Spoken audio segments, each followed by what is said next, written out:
so that it pierced the captain's heart.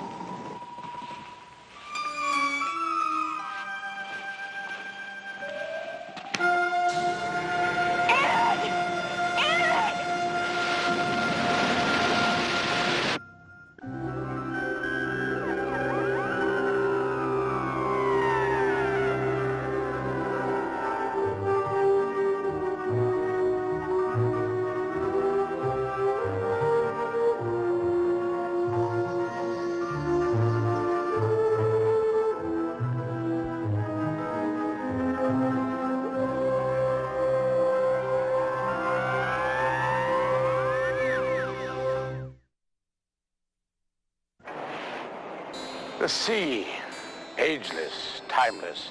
Unlike the dry land, she holds her secrets inviolate, jealously guarding them in her deeps. Oh, what stories she could tell if she could speak. What mysteries she could reveal. What darkness and human despair she might dispel. My name is Essex, Winston Essex, and this is Mansfield House, a guest house. My home and a repository of things both old and new. Items with histories and memories of people like you and I who have lingered here or are yet to come. And this, well, this is a curio of sorts. It's called the Concrete Captain. And it's similar to one which belongs to a couple I'm expecting shortly. A delightful and handsome couple celebrating an anniversary in the most unexpected way.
Where you been? I missed you.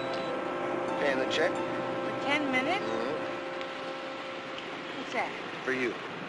Oh, Ed, you already bought me an anniversary gift. In fact, you bought me several gifts. And do you know why I bought you this one? No. Because I love you. I love you very much, Kate.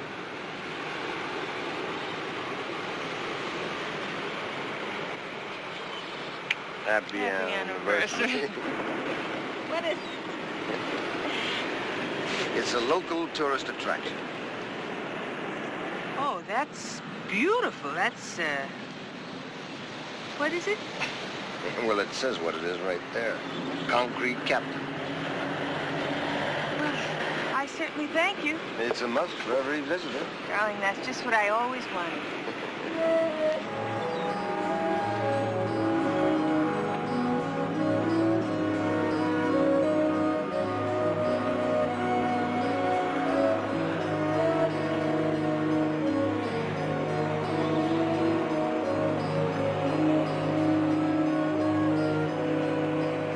Which way?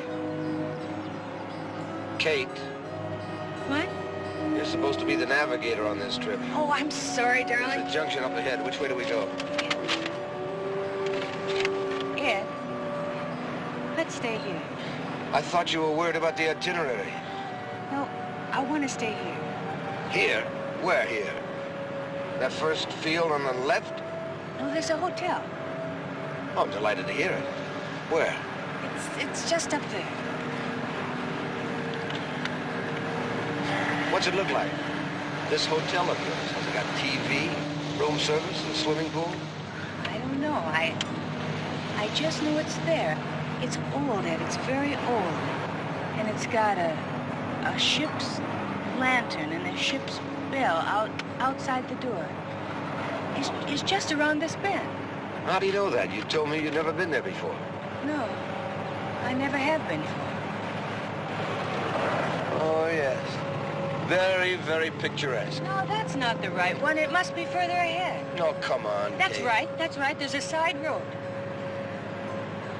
Oh, what happened to that sweet, uncomplicated girl I wedded and bedded 10 years ago today? Oh, Ed, I'm sorry, but I just have to see if it's there. You don't mind, do you? Look, that's it. That's the road right ahead.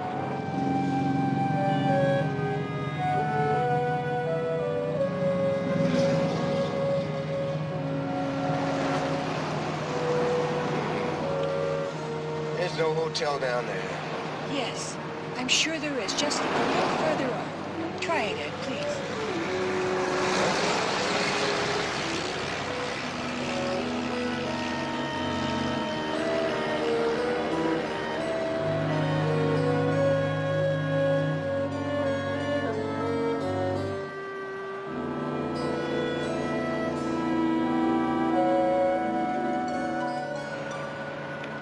Look, there it is.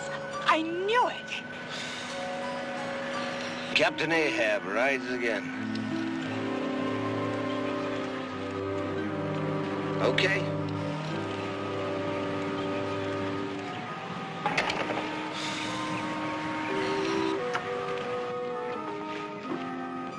No, this shouldn't take long.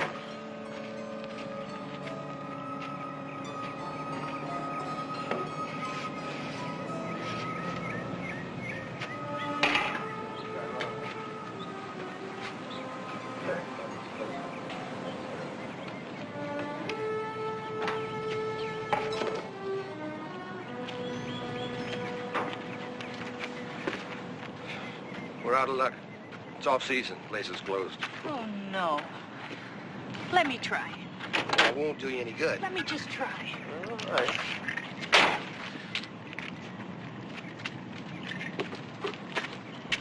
Hello. This is a very special occasion to us. It's our 10th anniversary. We really want to stay here. She wants to stay here. There are many places on the highway that are open, and they have all the conveniences. Please. It's very important. Why is it so important? I don't know, Ed. I just know it is. Look, I'll make it worth your while. No. It ain't that. Please. All right. Where is he? Up through the trees to the headland.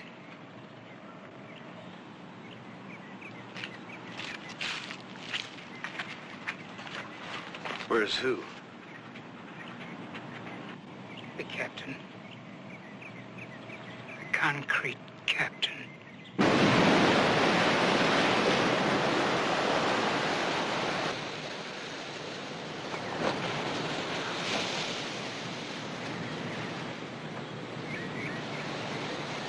Someone's come. You mean he's still in there? Buried in the heart of the concrete block are the mortal remains of Captain Jonathan Hawker. 100 years he's been there. 100 years with no resting place. Neither the warmth of soft earth nor the cold of deep waters. Suspended between the two elements for all time.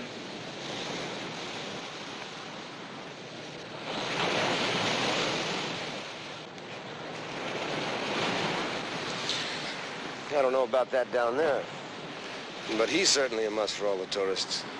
I don't know. I thought he was kind of sweet. Did you notice he saluted you? No, he didn't. He saluted that.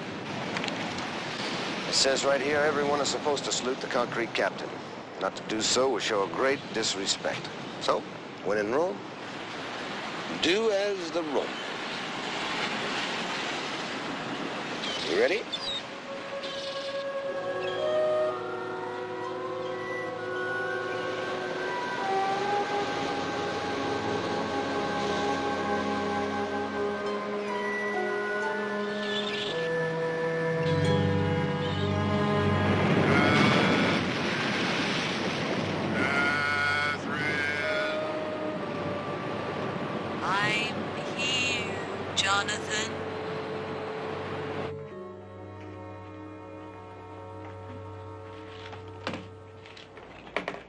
I'll bring some towels. There's some bedding, too. I'll need to make up your bed for you. Well, that's all right. We'll do that. Oh, thank you, ma'am. Thank you. Make yourself your keys. Can you smell anything? I'll take a bath. No, really. Can't you smell that? No. That's lavender. That's fresh lavender.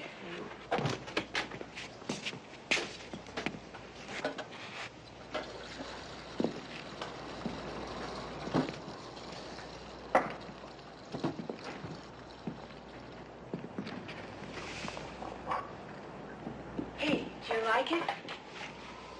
I love it. I've always wanted to stay at a hotel where I had to make my own bed. Oh, you're angry. Not angry, disturbed. You knew this place was here. Yes, I did. How? If you've never been here before. Because I'm a witch. Because I've got second sight. Oh, great. But I love you. I'm sure you do. I do. I love you. Well, you're gonna have to show me then.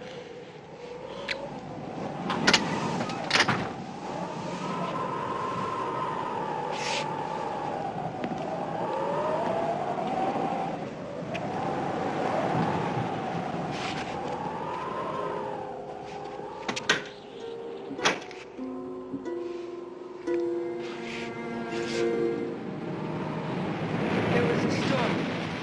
The ship broke up on those rocks out there. Most of the crew managed to get ashore safely, but he was the captain. He stayed till the end. And then it was too late for him.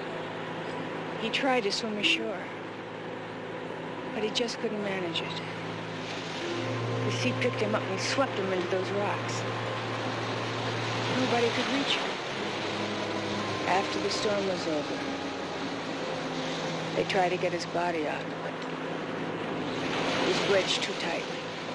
So they poured concrete over it. You've been doing a lot of reading about it.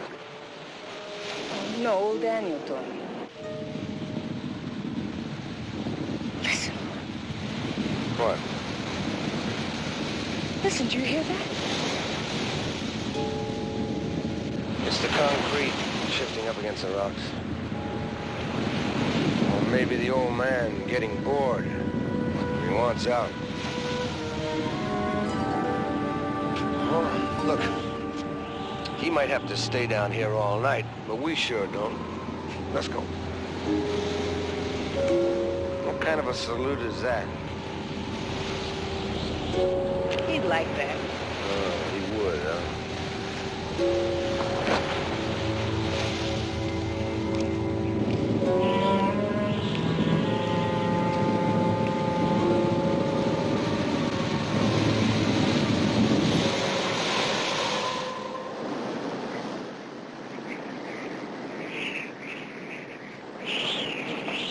That's pretty. Yes, that belonged to the captain's wife. Who? They used to live here. This was their home. The concrete captain? This was her room. Old Daniel told me it's almost exactly the same as when she lived here.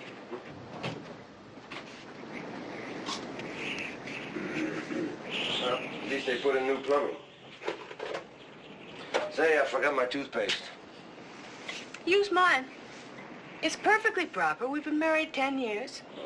Love me, love my toothpaste. You're such a romantic. I'll show you what's romantic later.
you all the time, wasn't it?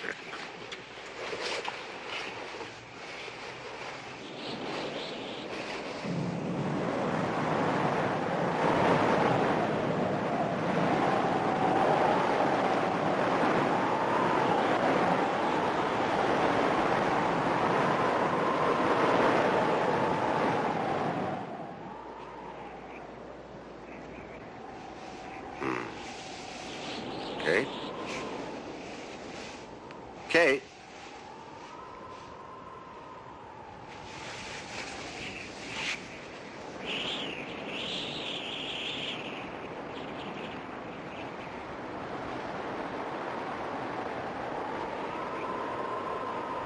Can you hear anything? Just the wind. No, it's like a voice. It's calling. Calling what? There it is again. Kath. It's calling Catherine. Going back to bed. No, I heard it, Ed. I know I did. You're dreaming, Ed.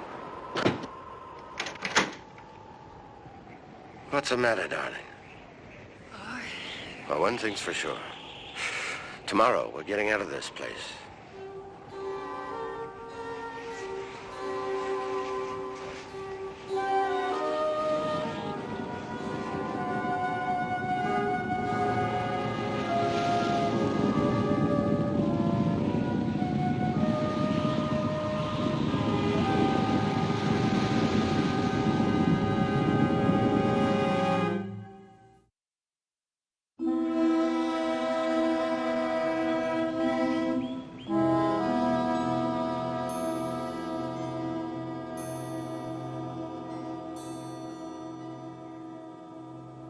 Well, Doctor?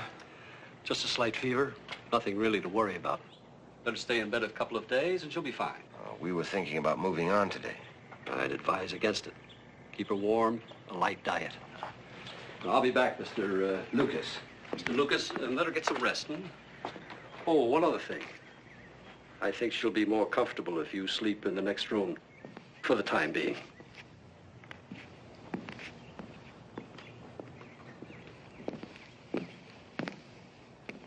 Hi. Hi. Happy anniversary. How do you feel? Rotten. I'm so sorry, darling. I'll get you some breakfast and bring it right back.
Kate?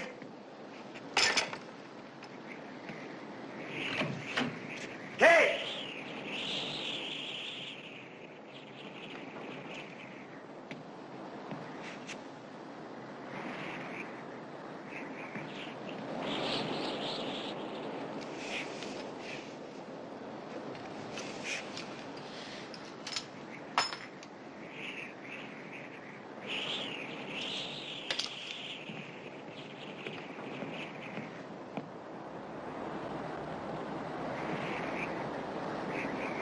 Kate? Kate!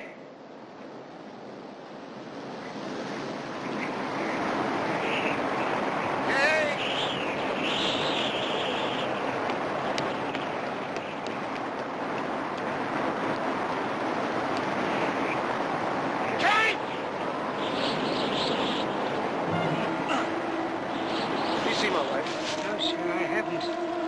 not her room. Look up toward the headland.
What's the matter? Where were you going?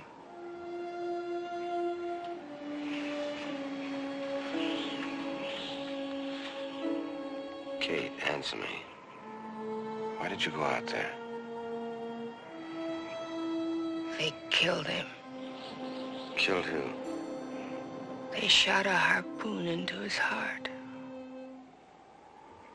What are you talking about? They killed my husband.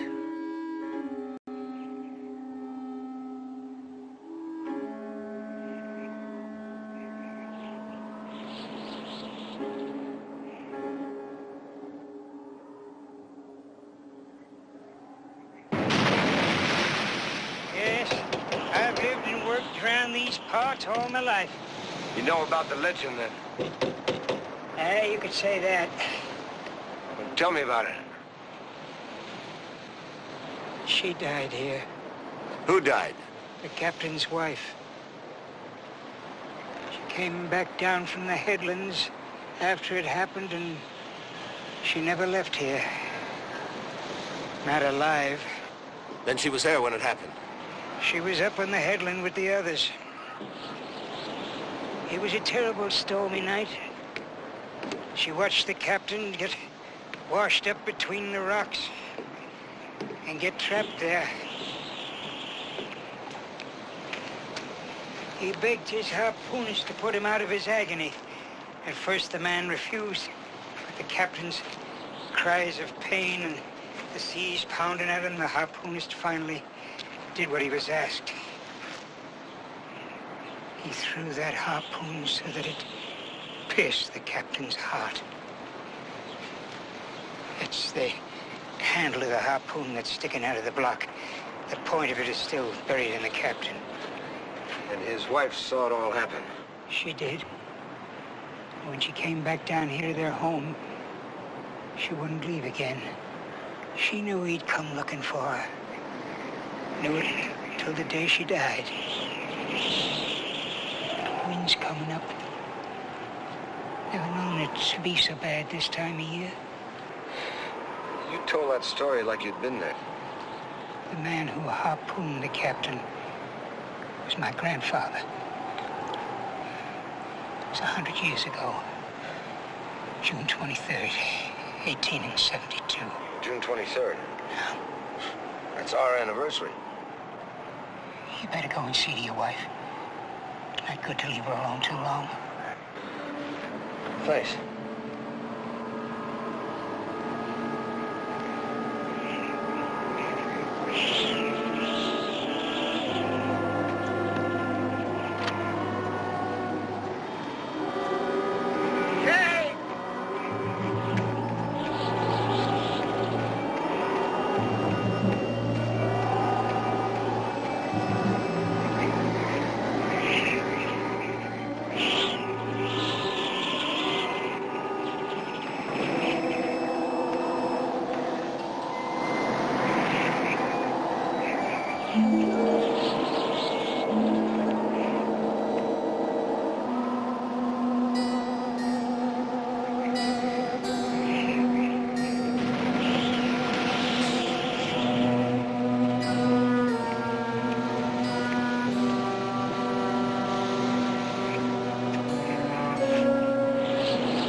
I'll be right back. Don't be long yet. Well? No change, Mr. Lucas. Just the fever. Well, if there's anything else, I can't find it. What about that walk she took? I gave her a light sedative the last time I was here. What with that and the fever, she couldn't possibly have walked anywhere. Well, Doctor, you think it'll be possible to leave soon? As soon as her temperature goes down. Thank you, Doctor.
How do you feel? Weak as a kitten. Tried to get up just now, and I nearly fell flat on my face. Do you know her name was Catherine? Whose name? The captain's wife. Catherine Harker. I told Daniel not to talk to you about that legend. He didn't. And how did you know? She waited for him right here after he died. I know.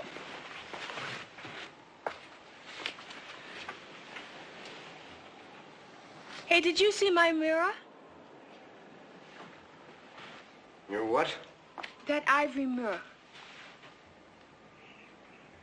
It was broken. Oh.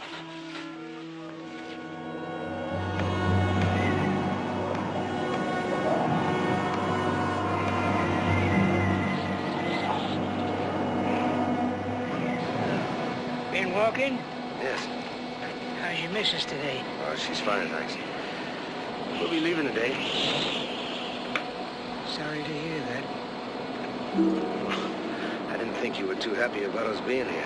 That was nice having company for a change. Be all right with the doctor for you to move you, missus? It'll have to be. It doesn't matter. He won't wait much longer.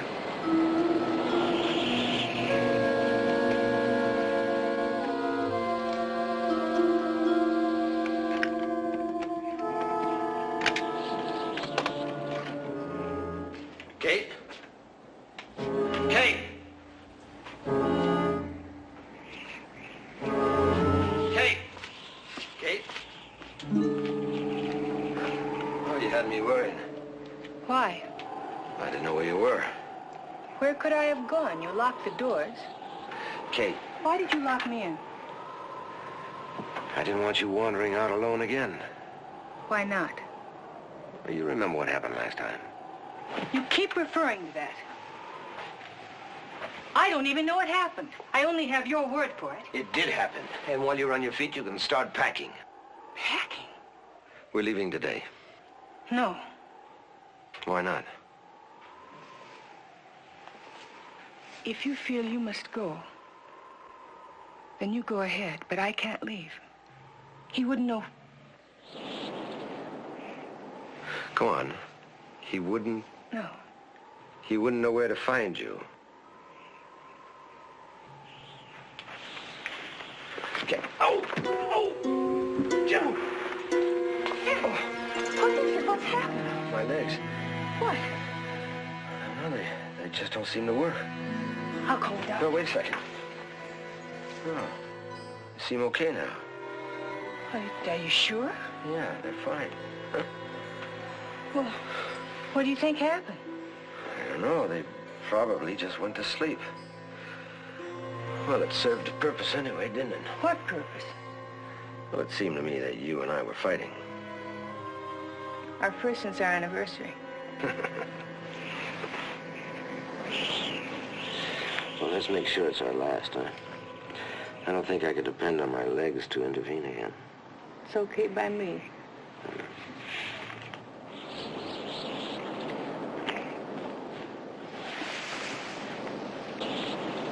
Hey, where are you going? I'm going back to bed. Coming?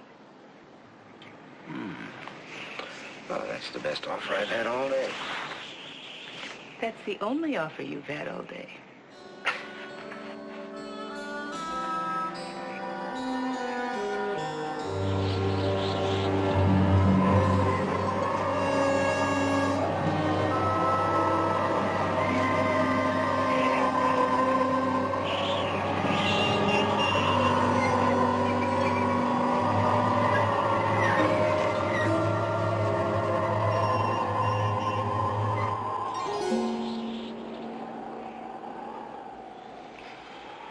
Hey, By yourself. what time is it? 4:30. 4:30. 4:30? Oh. Where's the day gone? Oh, you were sleeping like a baby. I didn't want to wake you. Well, you should have. It's gonna be dark. And I don't like driving in the dark. We can leave tomorrow. Oh, no. We're gonna leave right now.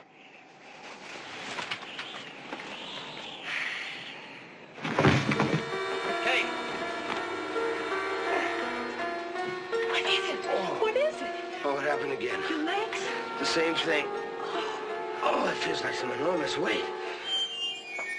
Oh. Well, it's all right now. Oh, Ed, you have to see the doctor. We're not leaving here until you do. Oh, yes, we are. You could kill somebody if you were driving. Then you can drive. No, Ed, I feel better, but not that much better. No, we're just going to stay here until the doctor sees you.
Take care of something once and for all.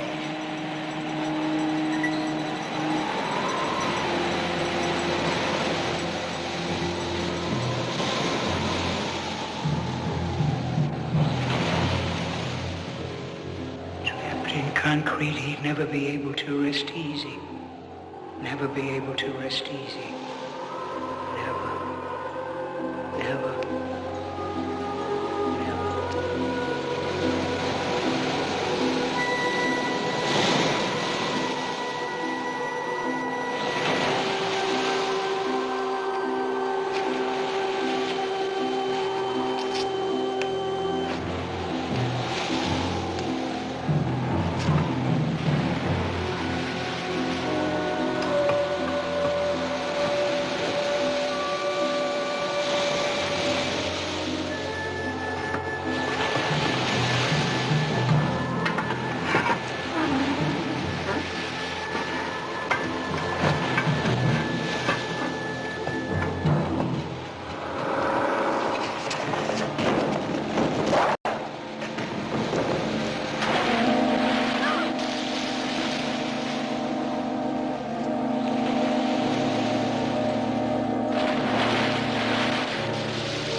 after 100 years, the sea reclaimed what was rightfully hers and reconciled the love almost forgotten. Now, if you'll excuse me, Mr. and Mrs. Lucas should be checking in at any time, and I'd like to be on hand to meet them personally. Oh, meanwhile, here are some scenes from our next adventure on Ghost Story.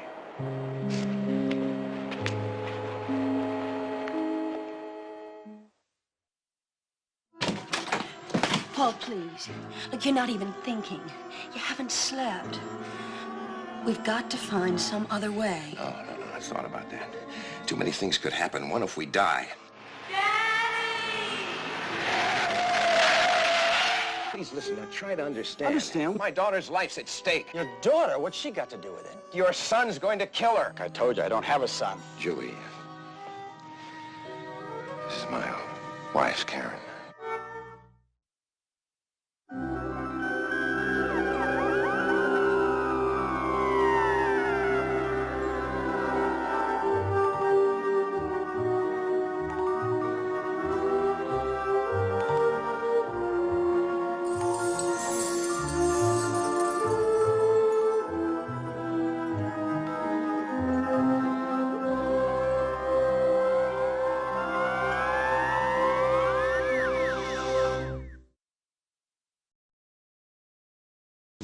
Telepathy, reincarnation, clairvoyance, possession.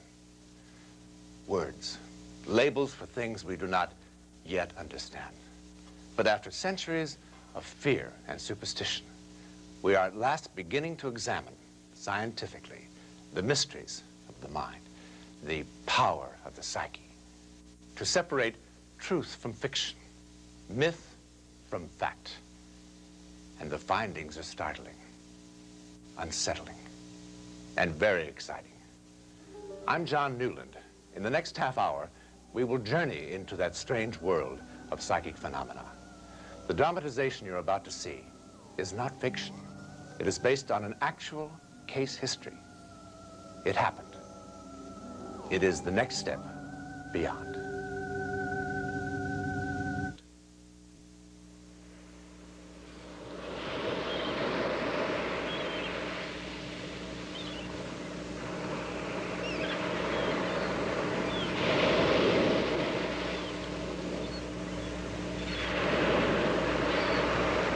It happened here, in this Northern California community.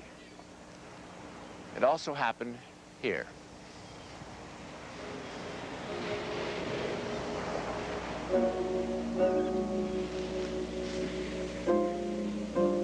Kathy Terrence, one of the scores of those living on the ocean front, was recovering from a skiing accident in the nearby Sierras. It happened to her. And 3 miles away lived a 12-year-old who had been perfectly normal until he was 6. Then suddenly, and without any explanation, he retreated from this world. He has neither spoken nor reacted to anything since that day. It happened to him. But it began here, thousands of miles to the north, where the animals who depend on a kind of psychic radar for survival sensed impending disaster minutes before any humans were aware. Minutes before the great Alaskan earthquake hit with a force 10 million times more powerful than the atomic explosion that devastated Hiroshima. And as the surface of the land throughout the vast reaches of Alaska was shaken and changed forever by the mightiest upheaval in that region's history, simultaneously, 80 miles to the west, a huge seismic wave, the dread tsunami, rose from the depths of the sea and began an inexorable sweep southward toward the western slopes of the United States.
get it. Now I got it.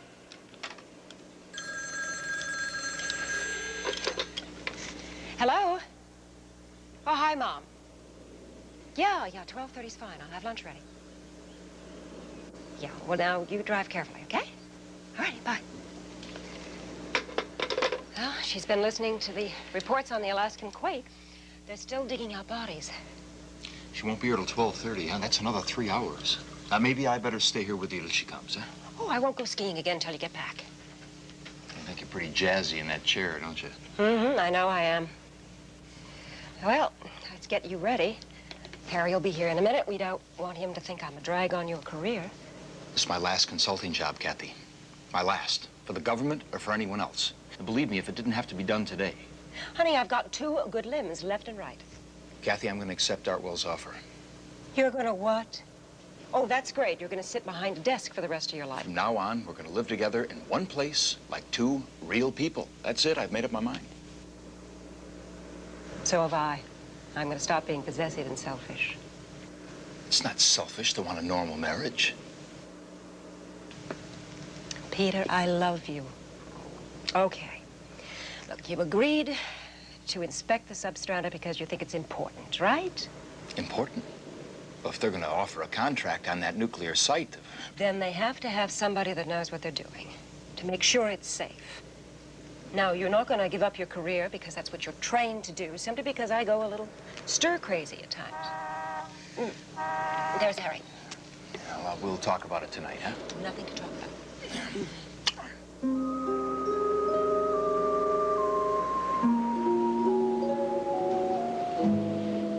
Morning. Morning, Harry. How's Kathy coming along? Oh, fine, just fine. Say, how long you figure this will take? Well, it's an hour's flight, more or less, and then an hour or 2 at the site. Great. Plane or helicopter? Copter's the only thing that can get into that area. It'll be waiting at the pad for us when we get there. Great.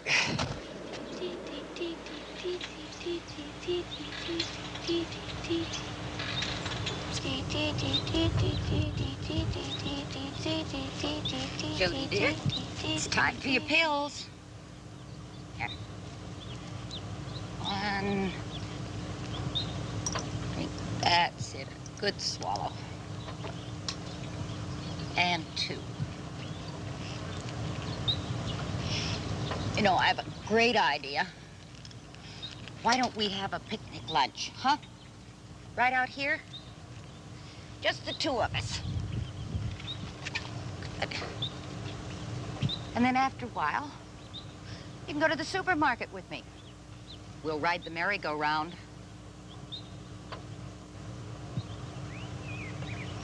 Great. We'll go about 2 o'clock, all right? Good. Diagnosis, autism, or childhood schizophrenia. In layman's language, it's called heartbreak. Prognosis, chances of recovery all but non-existent. Treatment, an institution for the rest of his life. But Jody's parents have applied instead love, hope, and 6 years of endless patience, and the unshakable belief that somehow, someday, their son will return to them.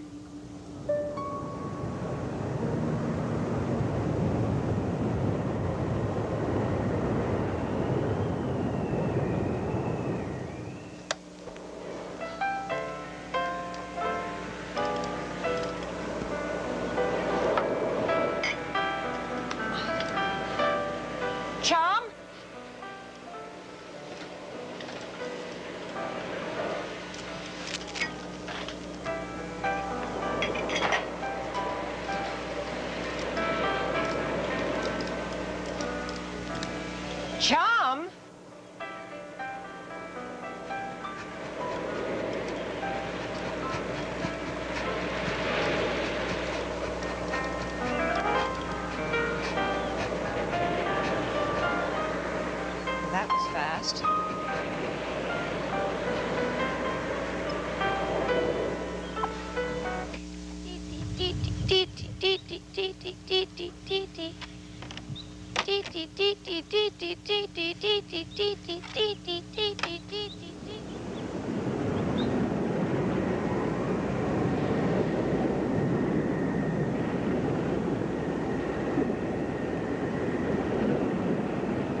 Coast Guard plane on routine patrol saw something below that was anything but routine.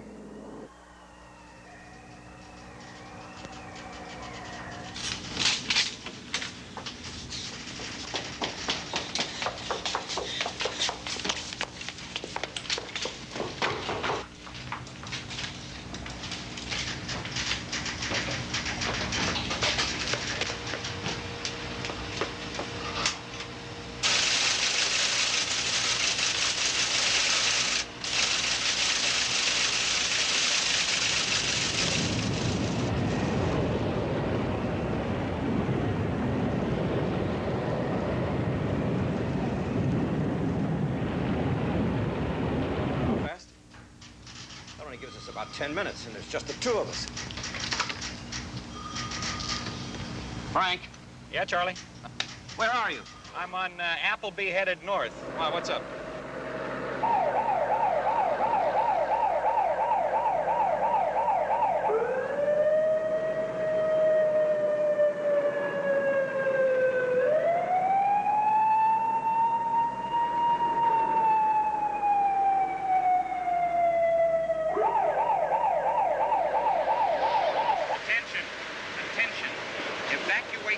Ground immediately. A tidal wave will hit this area in less than 10 minutes.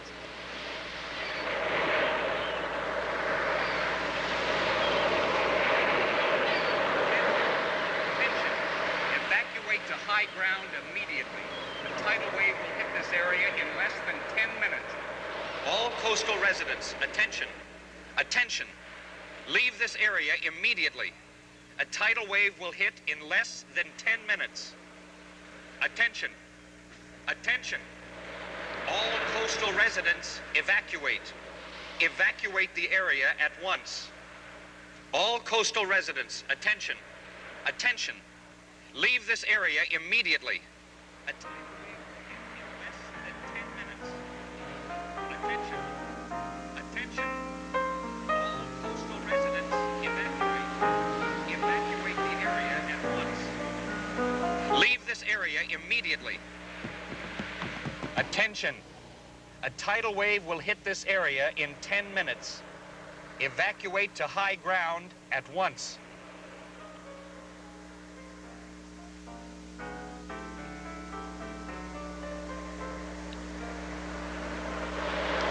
We interrupt this program for an urgent warning from the Coast Guard to all residents of Crescent City and environs. This is a red alert. A huge tidal wave will hit this region in 8 minutes. Leave the coastal area for high ground inland immediately. I repeat, urgent. All coastline residents from 5 miles north and 10 miles south of Crescent City must abandon their homes. At once, a powerful tidal wave will inundate this area in minutes. Do not delay. The tidal wave has destroyed the community of Cape Bianco, Oregon, and is expected to hit this area with even greater force. Attention all residents of the coast at Crescent City and all beach communities 5 miles to the north and 10 miles to the south. Leave your homes at once and head inland without a moment's delay. A great tidal wave will be in this area in 7 minutes. Evacuate to high... This is not a drill. Repeat, this is a red alert. Attention all residents. Miles to the south. Leave your homes at once and head inland without a moment's delay. Residents of the coast of Crescent City and all beach communities 5 miles to the north and 10 miles to the south. This is not a drill.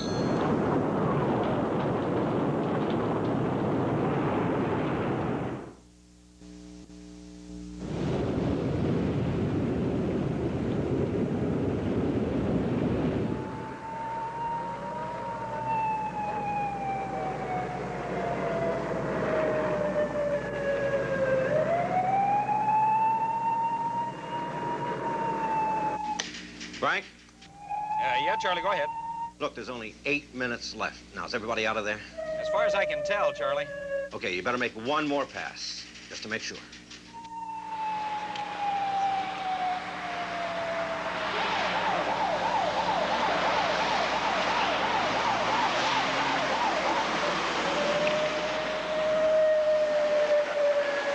City and all beach communities 5 miles to the north and 10 miles to the south.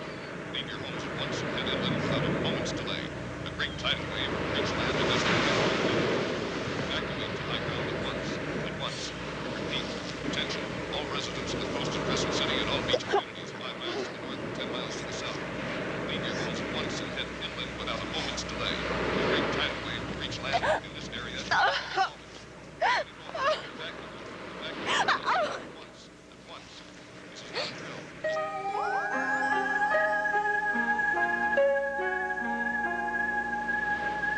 Crescent City and all beach communities 5 miles to the north and 10 miles to the south. Leave your homes at once and head inland without a moment's delay. A great tidal wave will reach land in this area at any moment. Evacuate to high ground at once. At once. This is not a drill. I repeat, this is not a...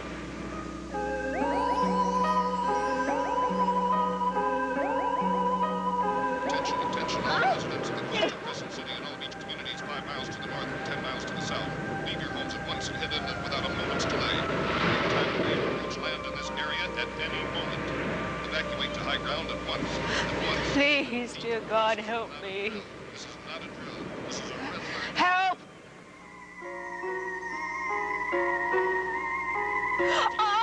Oh! Ah! Help, please! It is expected to hit this area at any greater force. Attention, all residents of the coast of Crescent City and all beach communities 5 miles to the north and 10 miles to... Well, this is a red alert. You must leave your homes at once and head inland without a moment's delay. A great... At any moment. Evacuate to high ground at once. At once. Evacuate your homes.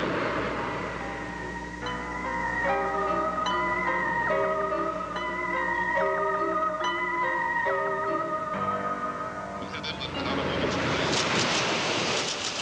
Area at any moment. Evacuate to high ground at once.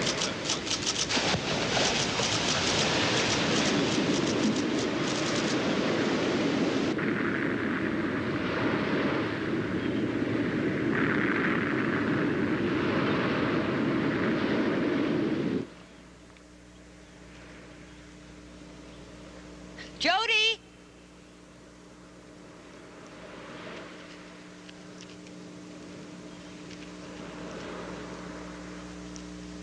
Jody! Where are you hiding?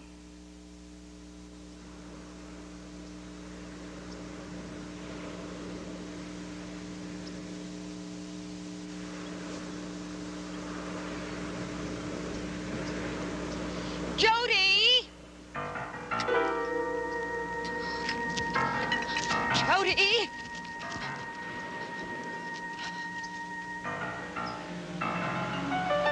Jody! Yes, Mrs. Jensen. Yes, I do understand. Yes. Frank? Yeah, Charlie, I'm on. Where are you now? I'm headed up the beach road toward town. What's up?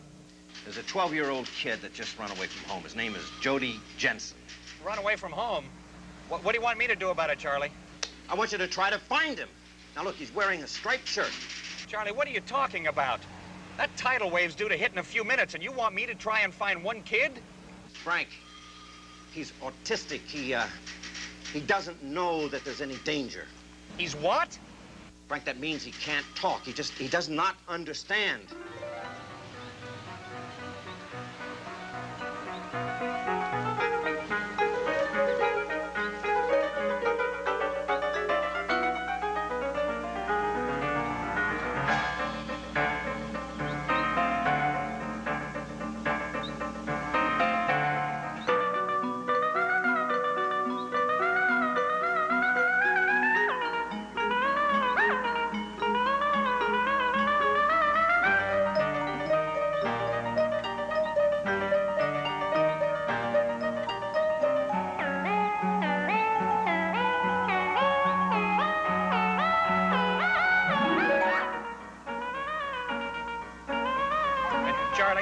Charlie, hold on for a minute. Is that kid blonde, wearing jeans and a striped shirt?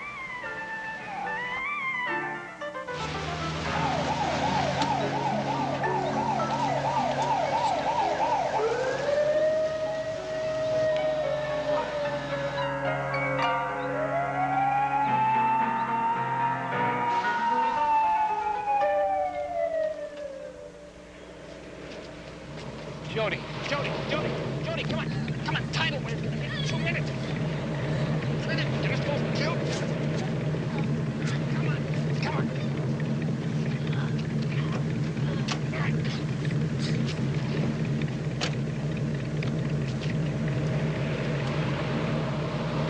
What are you trying to do, get us both killed? Charlie. Hey, Charlie, I got him. What? What? 80. What? That's Jody, Charlie. He's talking? He's talking, if you can call it that. Lady. What lady? What lady, Jody? Hurt lady. What do you mean hurt lady? Where? Come on.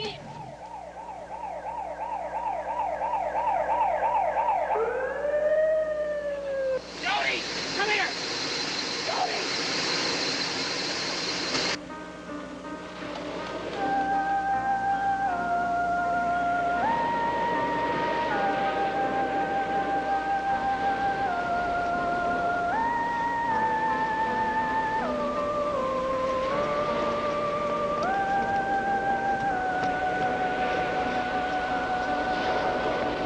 Jody, come here.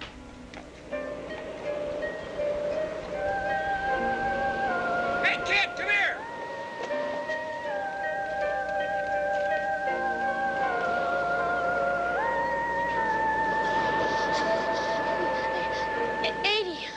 Hurt lady. Hurt lady. Lady.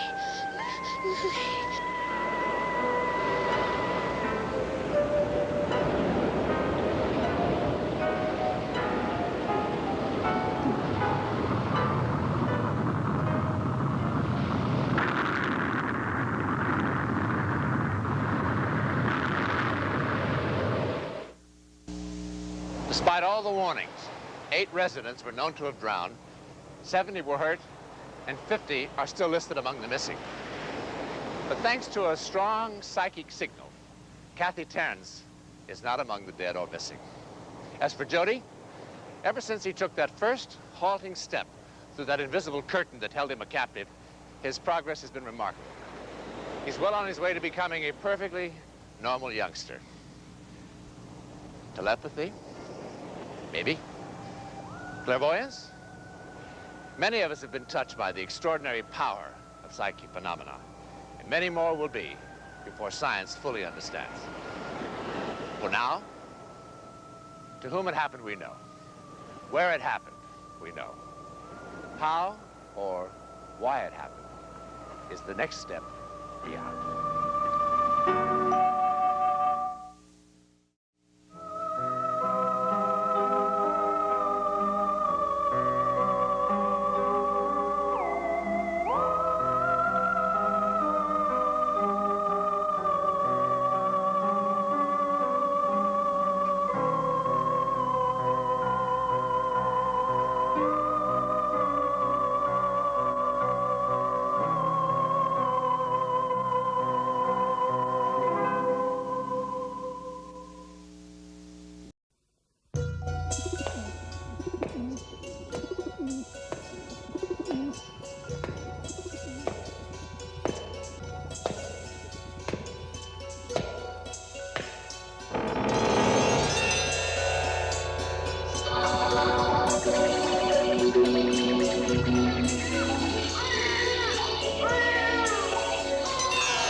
あなたの影を追い求めてどこまでもつきまとう得体の知れない影。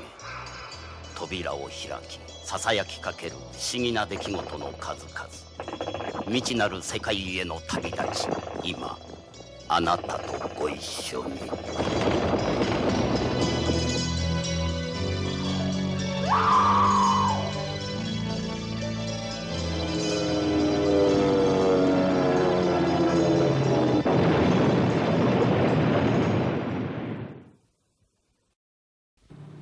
これでまだ朝だぜ。車の屋根で目玉焼きができそうだ。昼には30度越すな。クーラー付きのこの車もらうぜ。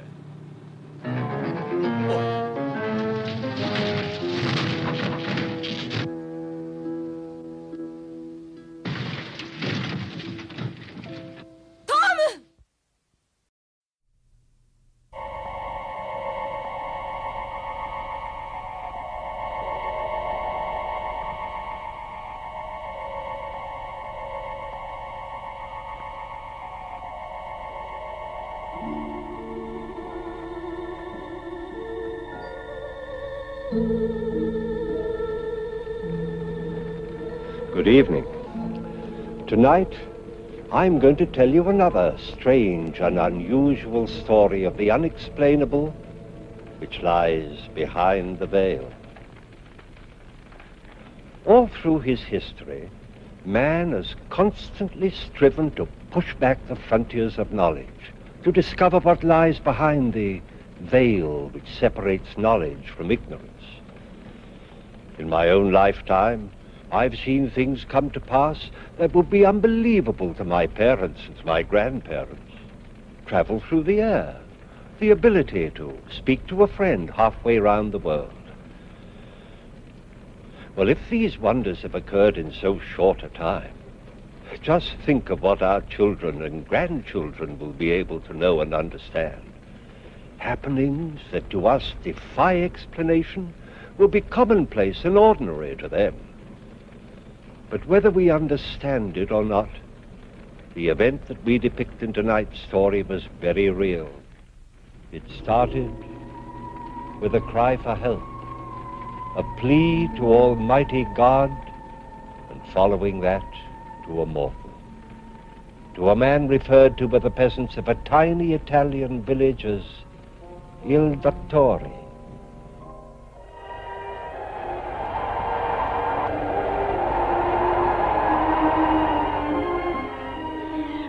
Preghiamo, Gesù. Vi preghiamo, non più di questo non posso fare. Oh, Madonna Battista, vedi tu. Salvaci questa bambina e la nostra vita. Non abbiamo altro al mondo. E abbiamo tante di quelle preghiere. Faccia che il dottore venga in tempo, Madonna Santissima, priegaci tu.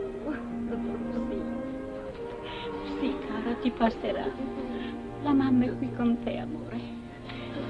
No, no, cara, no.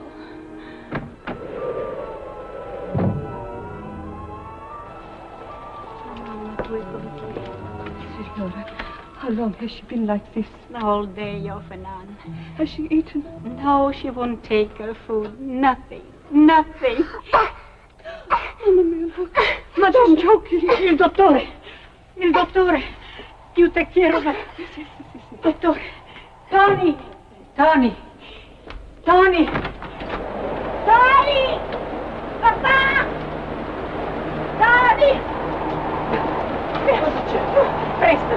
Go to the doctor! Go to the doctor! Presto! Call the doctor! Well, what is it, Mama? It's Francesca. She's worse. But the truck is broken down and it is 2 miles to the doctor. You want your sister to die? Do you not have 2 good legs? Stupido! Fava presto! It's all right.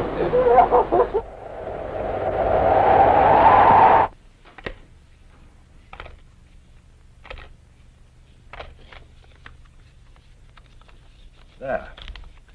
Now take 2 tonight when you go to bed and 2 in the morning when you get up. Understand?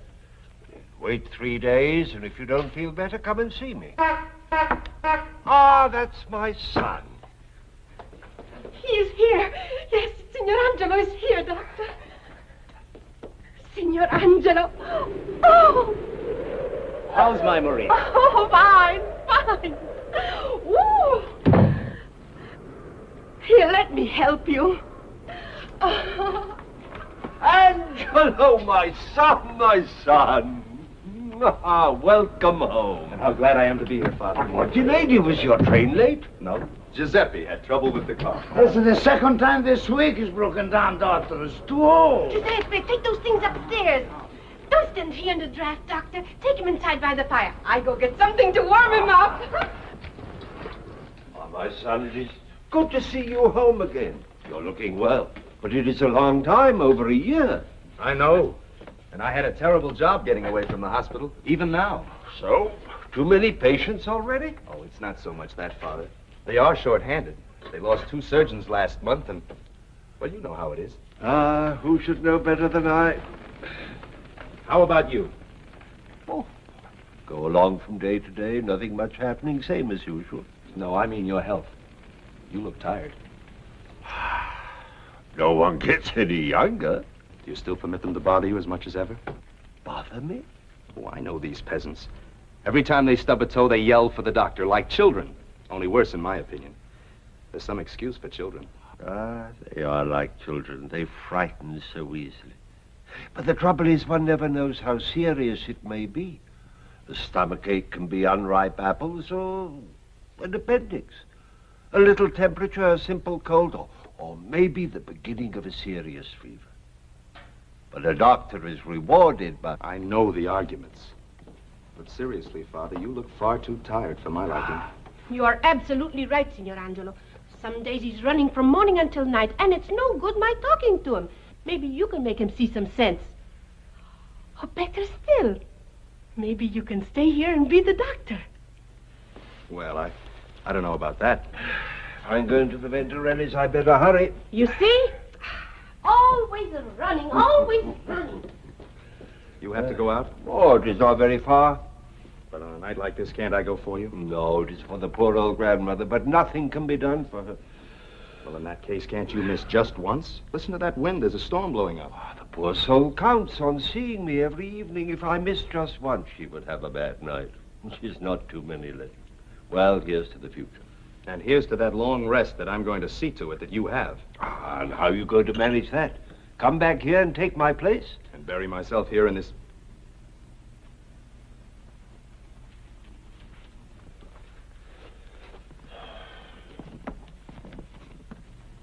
I'm sorry, Father. I didn't mean that. Oh, you're quite right, my son. This is no place for a rising young surgeon. Well, in the big hospitals, there's much more opportunity. Up-to-date equipment and... you know. Yes, we have none of that here. But there is one thing here that is just the same. What is that? The patients. Whether it is in a big city hospital or a peasant's cottage, the patients are just the same. All a little helpless, a little frightened. Well, I must go. I wish you didn't have to leave. Tell you the truth, I wish I didn't, too. Giuseppe! Yes, Doctor? Time to get started. I'm ready, Doctor. Well, I think I have everything here. Though the good God knows that all the equipment in the finest hospitals in the world could not help that poor old woman now. All I can do is to give her a little friendship, a little comfort. Angelo, it is amazing what power those things have. Sometimes I think they do more good than all my pills. I brought you a present. Huh? A new bag. A fitted one with everything in it. A fitted bag? But I warn you, you're not going to need it for long. How is that? Because you're going to retire. And you're going to come and live with me in the city. Retire? Leave these people? But, Angelo, they are my children. I could not do that. Why, no. I could never do that. Now you get back before the storm gets any worse. Don't let them keep you talking. I'll be back before you know it.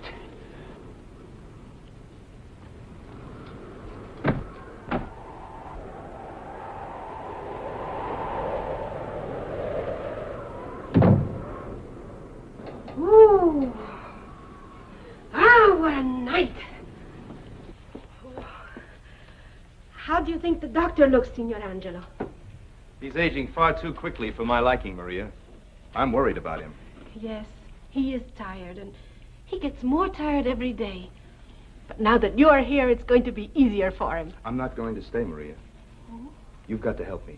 I want him to come and live with me in the city. You're the only person that can help me persuade him. Take him away from here? You can't do that. Why not? They wouldn't let you. Who wouldn't? The people here, they can't do without him. Is there so much sickness here, then? Oh, it isn't only sickness. It's everything. Anything that happens, it's ask the doctor. And he never refuses. Oh, Mamma Mia, who can it be? I'm coming!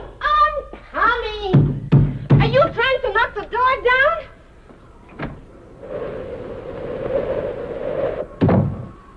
Tony Bianchi, what do you want? The doctor, he must come at once. The doctor is not here. But he must come. But how can he come if he's not here, stupido? What's the matter, Tony? Buonasera, Signor Angelo. It is little Francesca. She is very sick. And Mama is saying that she will die. But... All right, I'll come, Tony. There's a bag with a suitcase. It's a black one. Will you get it for me? Yes. But it is the doctor. Mama said... I am a doctor too, Tony. But...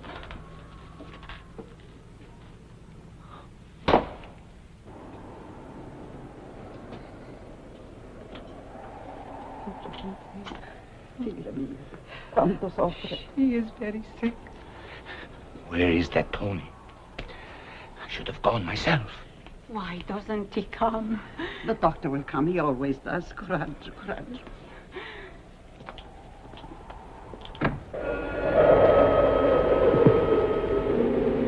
Dottore! Dottore! Santa Maria! Madre di Dio, salvate la mia bambina!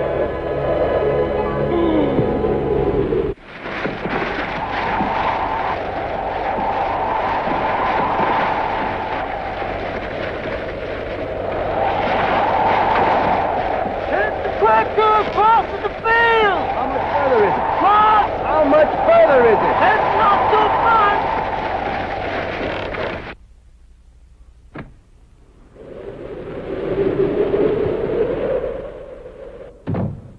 Here, let me help you with your coat. Be careful, Maria. The doctor says he's hurt. Now what have you done with yourself? He's scalded with boiling water. Let me see. It is nothing. Aye, that is bad. Fix it easily. Oh.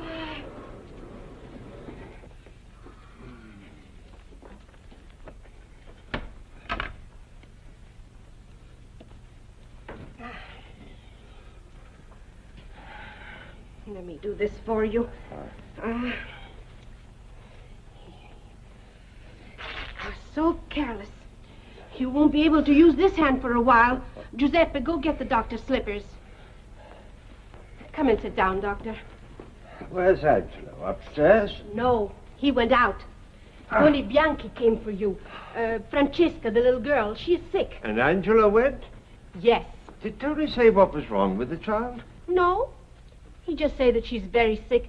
But you know how they are. They are always very sick. Shall I put the car away, Doctor? No, Giuseppe. Maybe I better go myself and see. What? You go out again on a night like this and with that hand scalded? Did Tony come in the truck? No, I don't think so. You mean they walked in a storm like this? They are both young. Now you stay right there, no nonsense. I hope he'll be all right.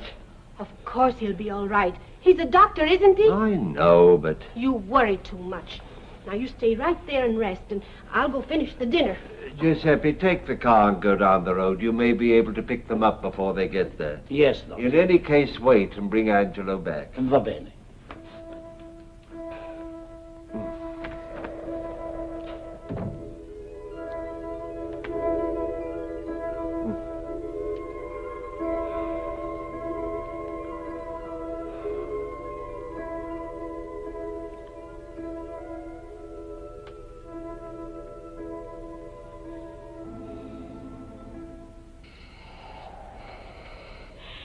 Will he never come?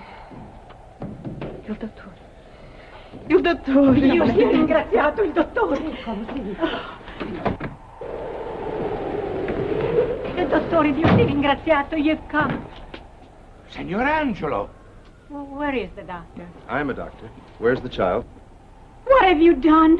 I told you to bring the doctor. What have you done? I couldn't help it, Mama. The doctor wasn't there. My father was out on another call. Tony said it was urgent, so I came instead. But we need a doctor. I am a doctor, Senor Bianchi. I can do everything that is needed. Now, where's the child? In there? Dottore. Dottore, no. Non la tocchi, dottore. Non la tocchi.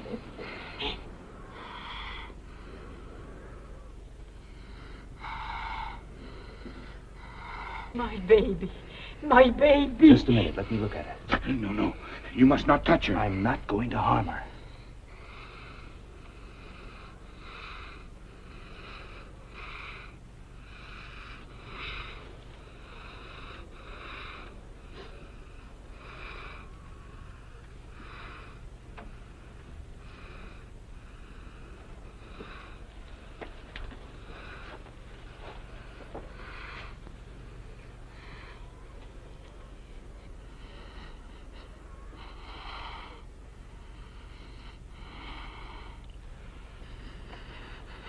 child is very sick.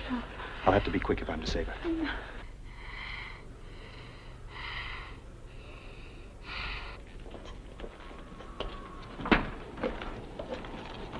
I'll have to boil these. Put some water on the fire. You heard me? I have to boil these instruments. What are you going to do with them? I'm going to operate on the little girl. No. No, Senor Angelo. You will not touch. We will wait for the doctor. Don't you understand how sick your child is? You will not touch her. Do as I say. Put that water on the fire. Of all the stubborn fools! We will wait.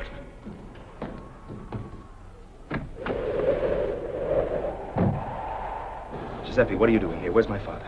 He's sending me with a car to take you back. Go back and get him. Tell him these fools won't let me operate and it's a matter of life and death. Now hurry!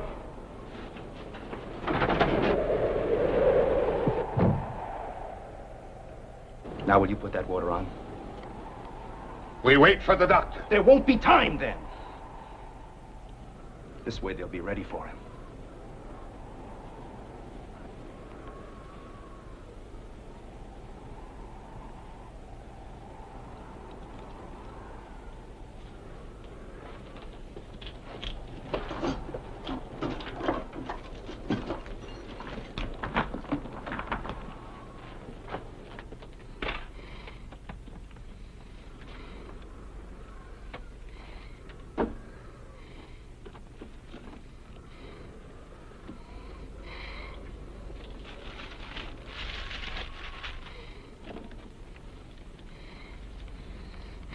Since you're too stubborn to let me help you, pray. Pray that my father gets here in time. Un miracolo, Madonna Santa, un miracolo. Ti prego. È una nonna che ti prega. Oh! My baby is going to die. My baby is going to die. Oh no. No, Giuseppe. No, non morirà, no. Vedi. Senor Angelo. Get out. I say you must not touch her. I can't wait any longer. You must not touch her. Stop, you fool. Your child is dying. 1 minute, 2 minutes, she'll be dead. Do you want her dead? Do you want to kill her? Dio dottore! Dio sia ringraziato. Dottore.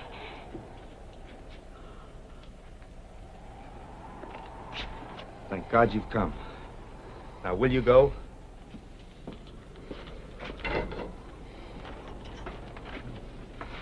I'll have to be quick. It's diphtheria.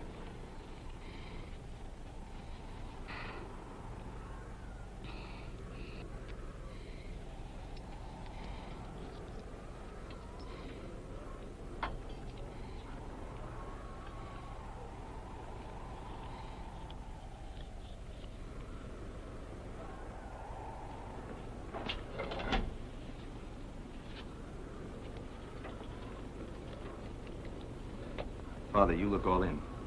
You better go back with Giuseppe. I'll clean up here. It'll take some time. She's gonna be all right.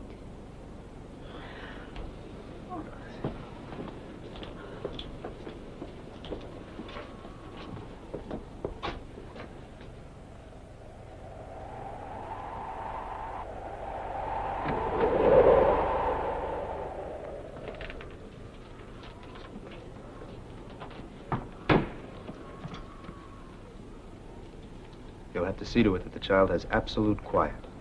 You understand? Has Giuseppe come back with the car yet? No, Signor Angelo. Are you not going to wait for the car? No, it's probably broken down again. I'll be back in a few hours to see how the child is.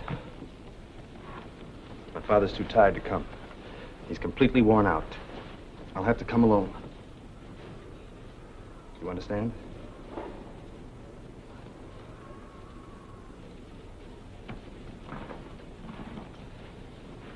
Senor Angelo. Yes? Many thanks. Doctor?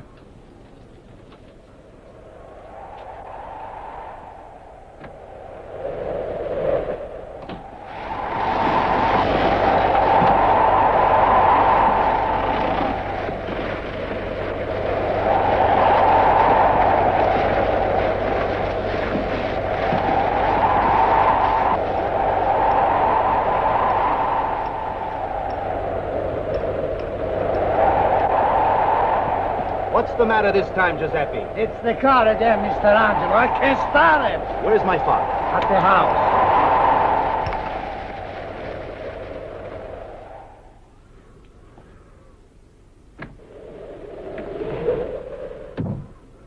Here you are at last. I saved dinner for you. I hope it hasn't spoiled. How's Francesca? She's fine. Is father all right? Yes, he's inside, but where's Giuseppe?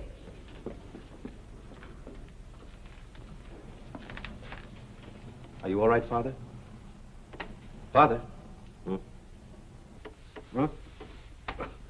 Oh, it is you, Angelo. Are you all right? Why, yes, I'm all right. Thank goodness. I was worried about you getting through that storm. Well, we worried about you, too. Didn't we, Maria? What happened to your hand? He scalded it at the Venturellis. Oh, it is nothing. How is it with the little Francesca? Oh, she'll be all right. I'm going back to see her later on. What is the matter with these peasants?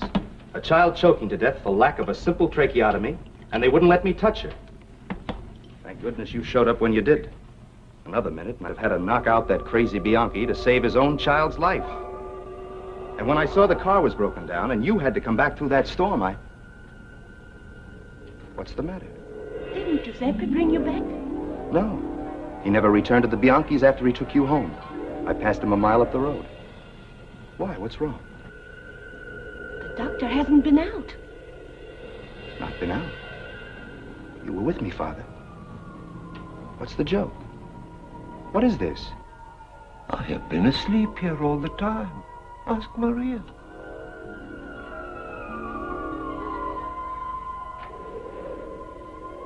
But we all saw you. Mr. Angelo, the car. I couldn't get to the doctor as you told me. I hope everything was all right. A man may well doubt what he sees with his own eyes, but when reliable witnesses give confirmation, it's difficult to disbelieve. The elder Dr. Maccabienti, however, didn't doubt this strange occurrence. He believed in the truth of the statement that he had made to his son. In the treatment of a patient, faith is often more important than medicine. It was enough for the good doctor that whatever the reason, one of his people had been saved. He didn't question, he accepted. Dr. Angelo did not as yet have this understanding.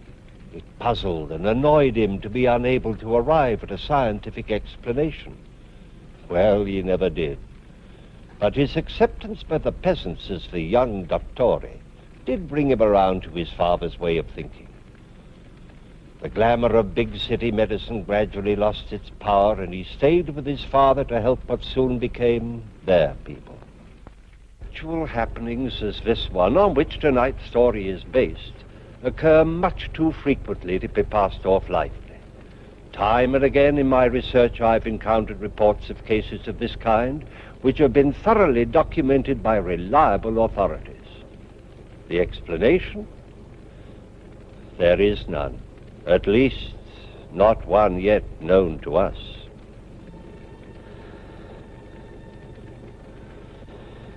Please join me again for another journey into the world of the unexplainable that lies behind the veil.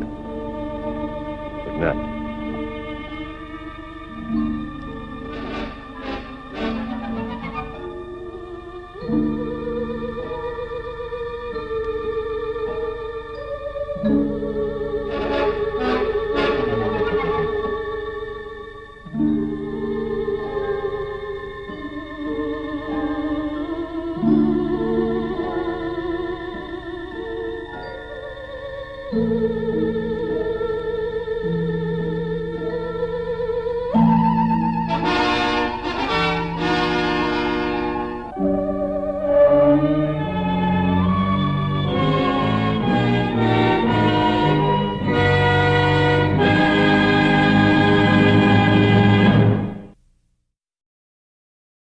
I hardly know what to tell you about the next half hour, except that it has been reported as true by those to whom it happened.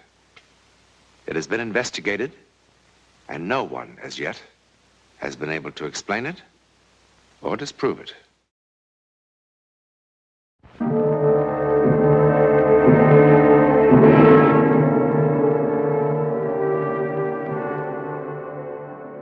Only a very few moments ago, this was the scene of a tense human drama, played for very high stakes indeed. A man's life. A jury has just determined that Paul Marlin did not murder his wife. Thus, a sensational murder trial comes to an end.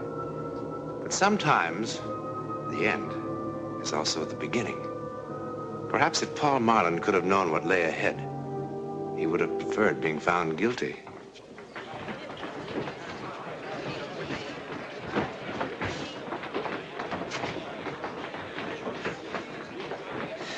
Well, you just going to sit there all day?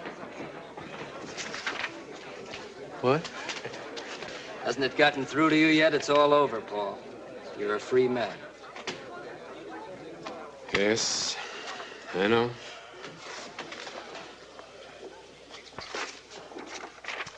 Such enthusiasm. It's not that I expect thanks, Paul. Nobody who charges the kind of fees I do should expect gratitude, too. But I had an idea that you might at least feel relieved. Dan, I'm sorry. I'm just so bone-tired I can hardly feel anything. I didn't even remember to thank you. No, I am relieved, and I'm very grateful, too. You were just wonderful. I'm lucky I had you for my attorney. It's easy to be marvelous when your client is innocent.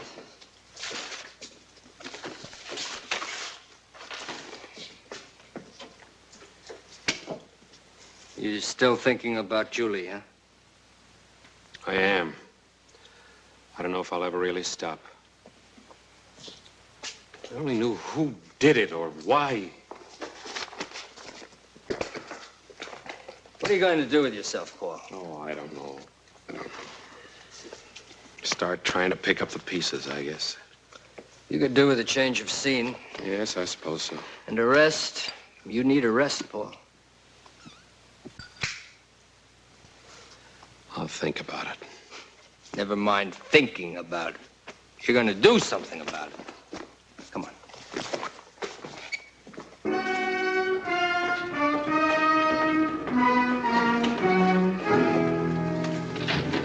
Hey, Marlin. My paper would like to know how you feel about being let off. Being let off? Okay. Being found not guilty. Pretty silly question, isn't it? How do you think he feels?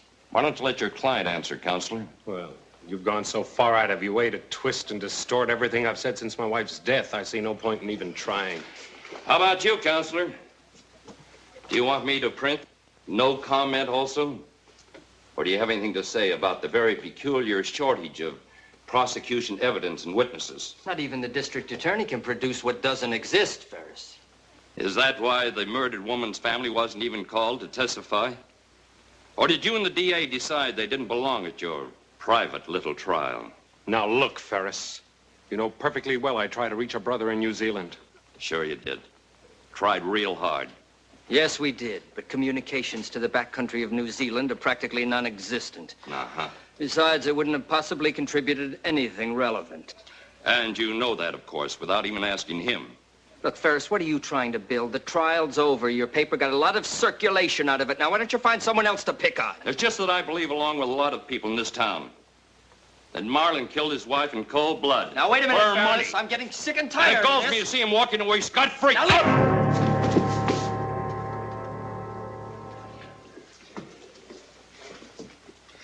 Thanks.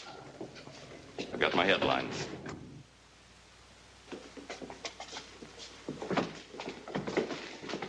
Paul, come on. I want to talk to you.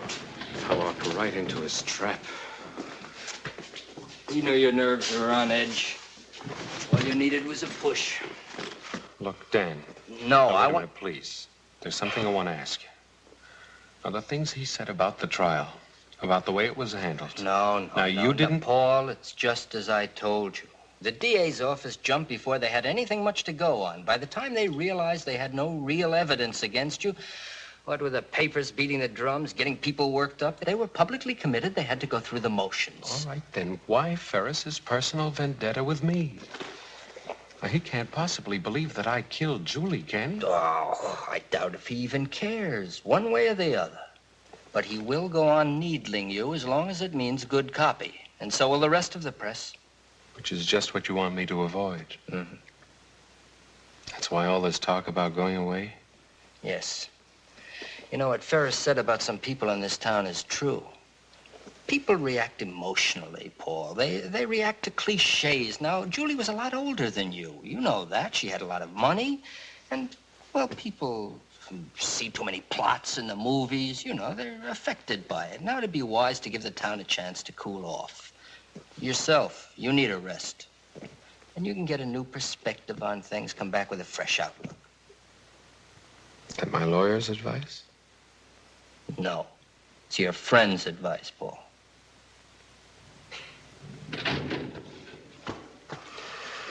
Okay, Dan. All right. I'll go away for a while. I just hate the idea of looking as though I were running away.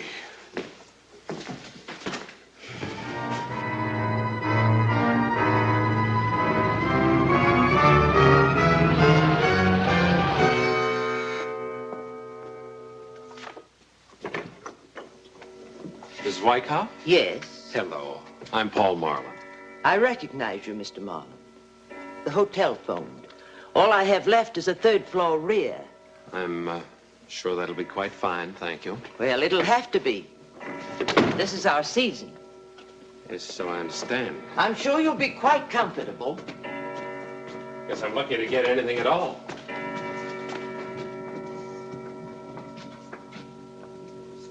It's right on the button.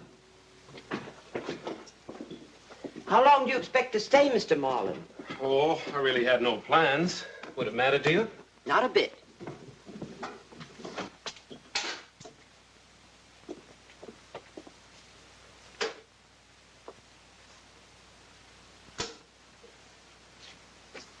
Well?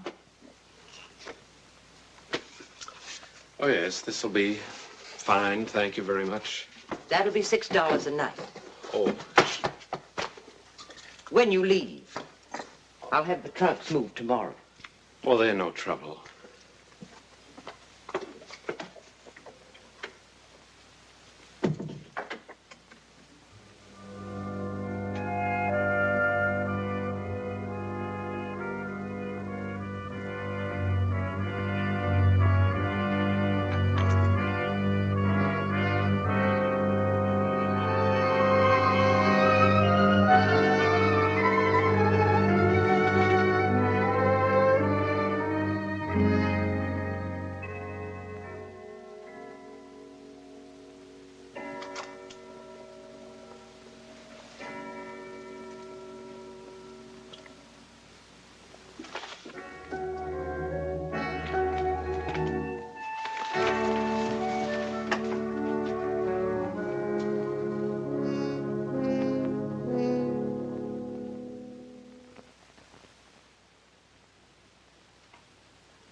help you?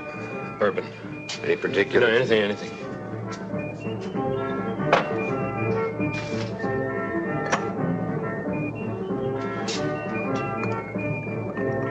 Water or soda?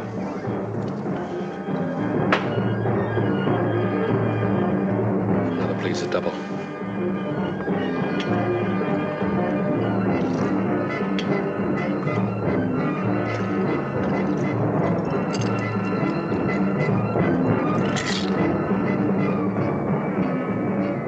$1.50.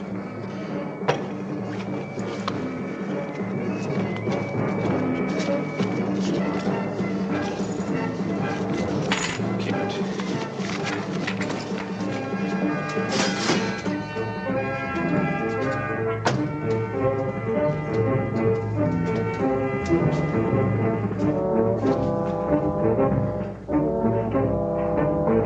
Can I have another? A little water in it this time, please.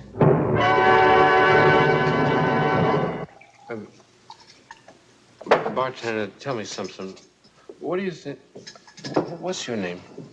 Joe. Tell me something. What do you think of people who see things that aren't there and hear things? They've had too much to drink. No, I mean, before they had too much. Before they've had even one drop. Too much imagination, I guess. That's it. Too much imagination. Too much imagination is a dangerous thing, you know? Like the man said. Now, that's a good mirror. That is a mirror that I approve of. Friendly, you know? You look at it, looks back at you. No tricks, just what's there. You know, Joe, I've got a mirror in my room. Very tricky mirror. Everything, the whole place is tricky. You can't trust it. I mean, sounds and things that aren't even there. The clock's striking the wrong time. Dogs howling like they're supposed to do when somebody dies. Thunder, wind, and lightning after. And you know there was no thunder or lightning tonight. Man came in with a German Luger pistol, and he shot me. Sure. And I didn't even know him. I never saw him before in my life. And I was wide awake. I mean, it's not like a dream. I was wide awake.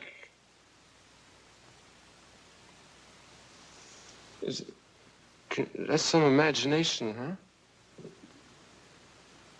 It's like I'm an inventor. I invented a person. I mean, this man he wasn't made up of all faces I'd known before, like in a dream. He was someone real. Tall, about my height. May I have some change, please? Scotch and water, please. No ice.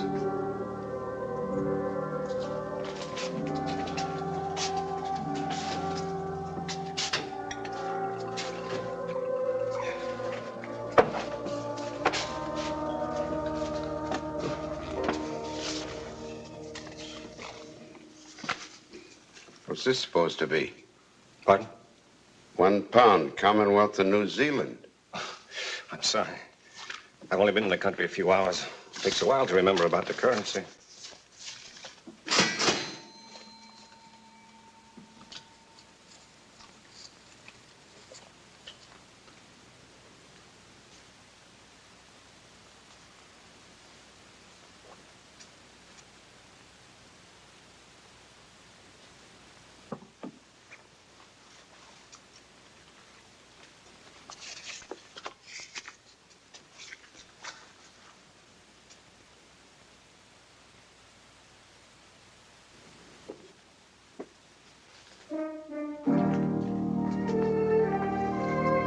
I beg your pardon, but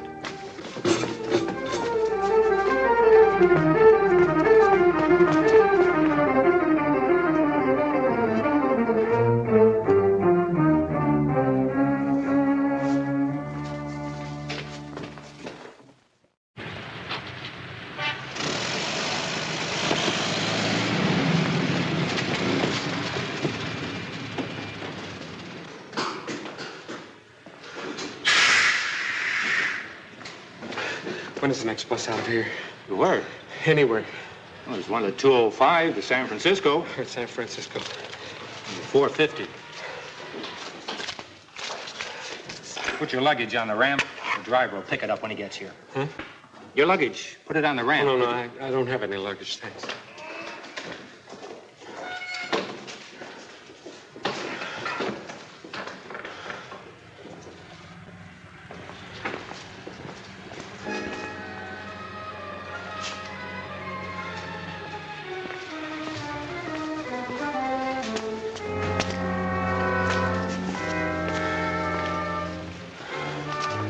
Paul? What do you want? I'm Roger Wiley. Roger Wiley, you are Paul Marlin, aren't you?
What is it?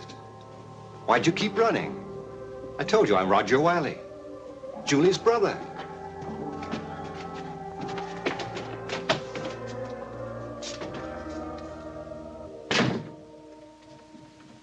Aren't you well? Shall I call a doctor?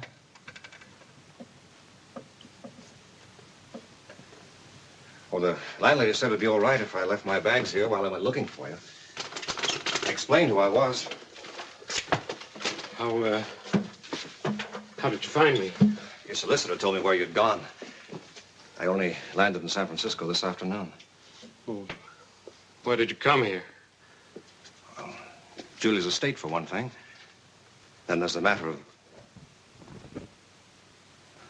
Your gun bother you? I always carry it with me. It's a good thing to have along when you're out on the range for weeks at a time. Are you sure that you're all right? No, I'm fine. I'm fine, really. Sorry, it's just nerves, that's all. Julie's death. That terrible trial. I'm sure the last month has been very unpleasant for you. It'd probably give anyone the shakes. I'll be all right in the morning. Why don't we meet then? Over breakfast, maybe. We can have a talk, huh? That's a good idea. But with the hotel full up, I hardly know where to look for a room at this hour. What I mean is... Well, I thought perhaps I could flop in that chair for tonight. Oh. Yes, of course. Why not? Thanks.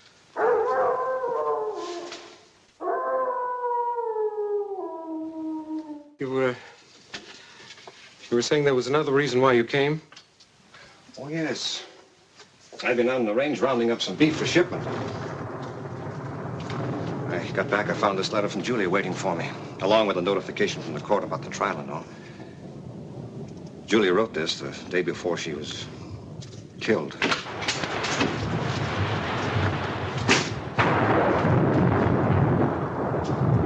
Stay away from me. I know why you came. I had a warning. You had what? I know why you're here, and I know why this gun, too. I saw it all happen. Paul, I don't know what you're babbling about. You're here to kill me. You read the newspapers, didn't you? You believe what they said, that I killed her, don't you? That I planned the whole thing to make it look like somebody had broken in just to cover up. Paul, listen to me. I don't believe anything of the sort. Why should I? Why are you here? She told you everything in that letter. Paul. She knew everything right from the start, didn't she? I never fooled her, not for 1 minute, I'll bet. Paul, give me the gun. No. You don't realize what you're doing. No, I tell you! I waited too long. I've planned all this too carefully to have it all blow up my face now. I am her heir! I am her sole heir! You killed her. Yes! Yes. You're not gonna take it away from me. Nobody's gonna cheat me of it now.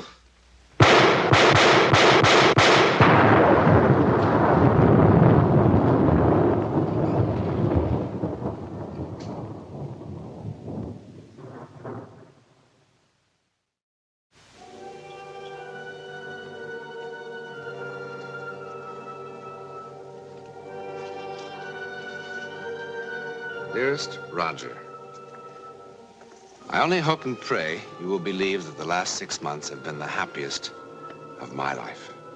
I know how foolish you thought I was to marry a man so much younger. I must confess I had my moments of doubt, too. But Paul loves me, really loves me, Roger. He proves it in 100 ways every day. I've never felt so alive, so wanted. Enough of this, dear brother. I want very much to give Paul something in return for all he's given me. I've decided to immediately transfer all my holdings, real estate, stocks, everything, to his name. And I want it to be a surprise. Naturally, there'll be some complications with those things you and I own together. And as it has been so long since we've seen each other, couldn't you find the time to come to San Francisco? It would be wonderful if you could. Besides, it's high time the two men in my life met and became friends. Julie. Paul Marlin went to the gas chamber insisting that he was the victim of an hallucination that drove him to murder. The only witness he had to support his plea was the bartender. But then bartenders hear so many strange things, don't they? Probably it was Paul's guilty conscience that somehow created the sights and sounds of his own destruction. His conscience was his executioner. In a moment, a program word about next week. If ever there was a place where the ability to see into the future would come in handy, that place would be a racetrack. But ace jockey Ronnie Watson's brush with the supernatural has become one of the great legends of American racing. See for yourself next week.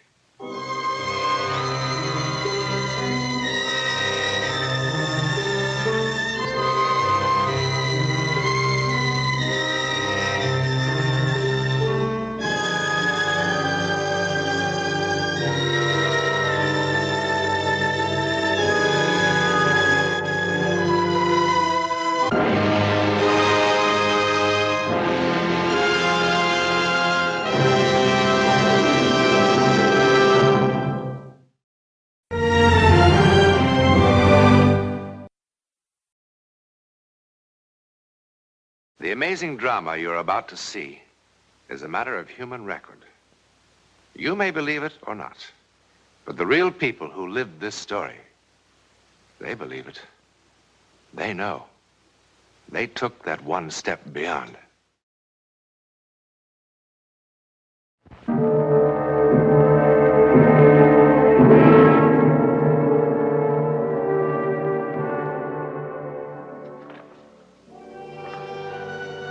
It can, of course, happen anywhere.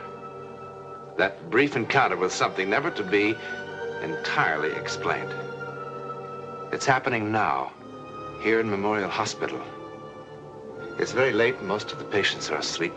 Most of the staff is off duty, and most of the lights are out.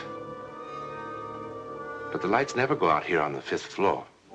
For here, 24 hours a day, life begins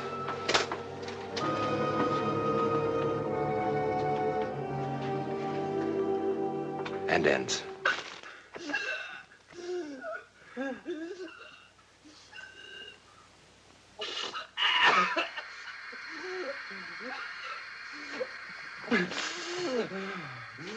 I'm afraid we'll have to ask you to leave now, Mr. Berryman.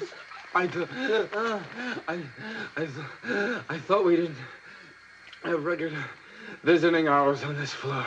Well, we don't, but your doctor feels that it's Anyway, Mr. Berryman is from the press. It's a long time since I've talked to a gentleman of the press. Mr. Watson, we don't want you to talk and thrash around and get exhausted. All right. Now sit down. Look, maybe I should go. Nonsense. I'm a dying man. That gives me some rights around here. Now sit down. You have 5 minutes, Mr. Berryman.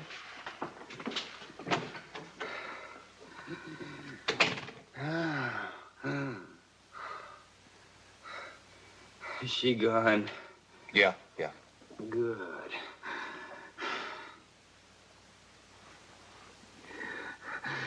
I wasn't kidding, you know. I'm down pretty close to the end of the string. Oh, I don't know about that. I do. Well, what paper did you say you were from? Chronicle. I do feature stuff. And when they told you Ronnie Watson was about to pop off in Memorial and wanted to drop by and do a piece on him, what did you say? Now, I want the truth. Well, You tell me the truth. I said, who the blazes is Ronnie Watson? Thank you. I knew that. You don't look like a horse player. Did they tell you about me, I mean? All of it?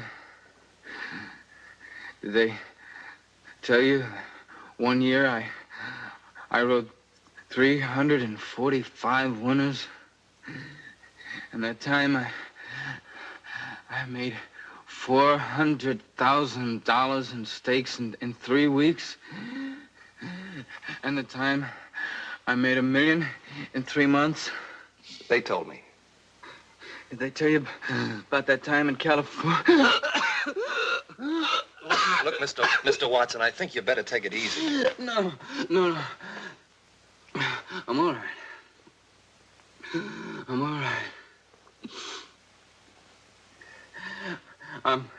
I'm gonna have a long rest in just a little while. And before that, I gotta find someone who'll believe me. Believe you?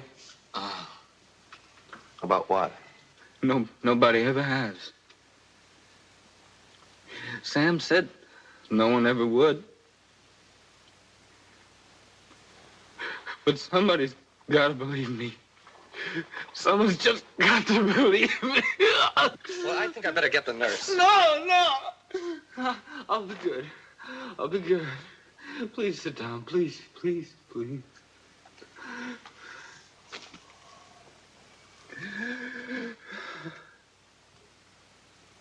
Sing.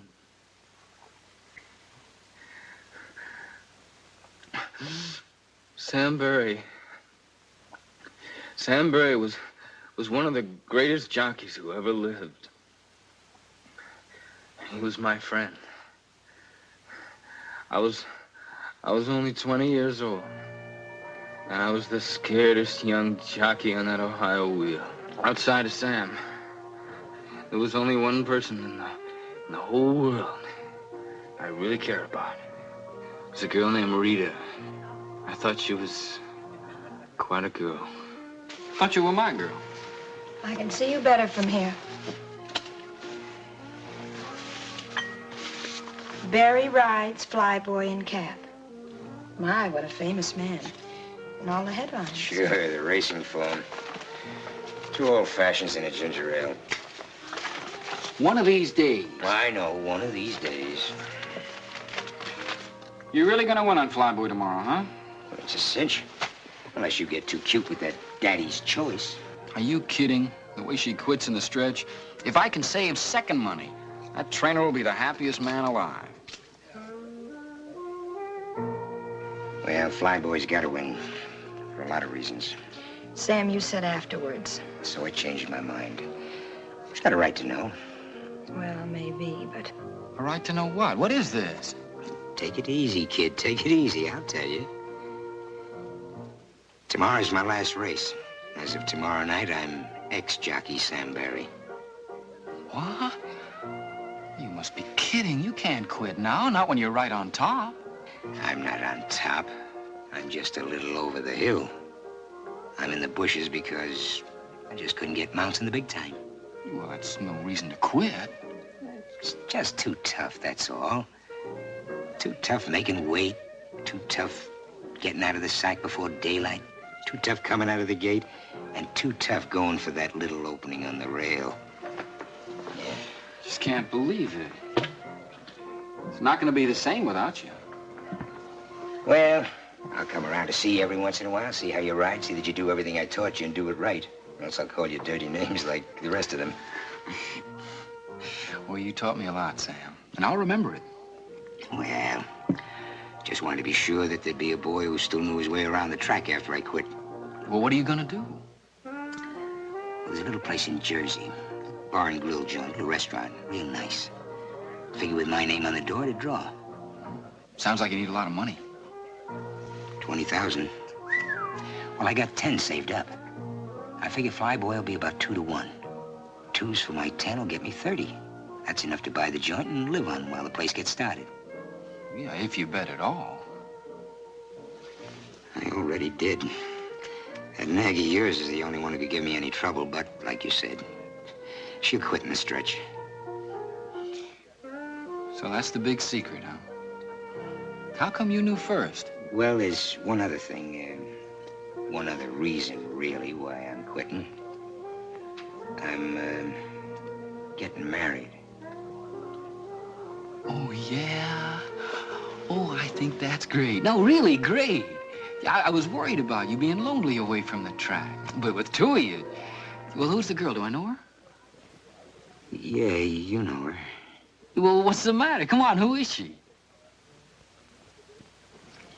Me. Sorry, kid, really sorry. We didn't mean for it to happen. Look, I've gone over this thing in my mind a dozen times, how to tell you. It just wouldn't have worked, Ronnie. Honestly, it wouldn't have. Shut up, shut up, shut up! Well, you don't have to get so upset. I'm not upset. These things happen all the time. A guy's got a girl, and a guy's got a friend. I am your friend, Ronnie, believe me. Sure you are. Only you're my rich, successful friend who won't have to ride horses for a living anymore because you're gonna own a nice big saloon. And that'll suit you just fine, won't it? Ronnie.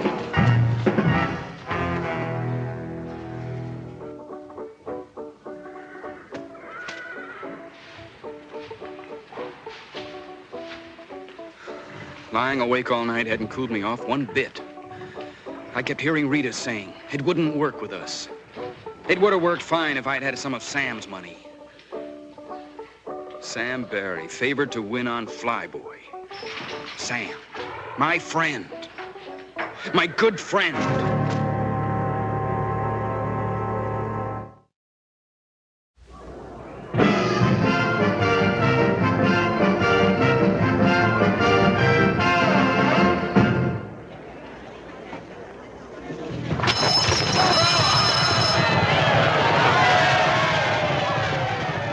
At the start, I got the jump on the rest of the field and began to take a good lead after the first quarter. I was out there winging, but we had a long way to go. It was a dry, dusty day. Behind me, there was a cloud of dust. I knew that somewhere in it was Sam Barry waiting to make his move.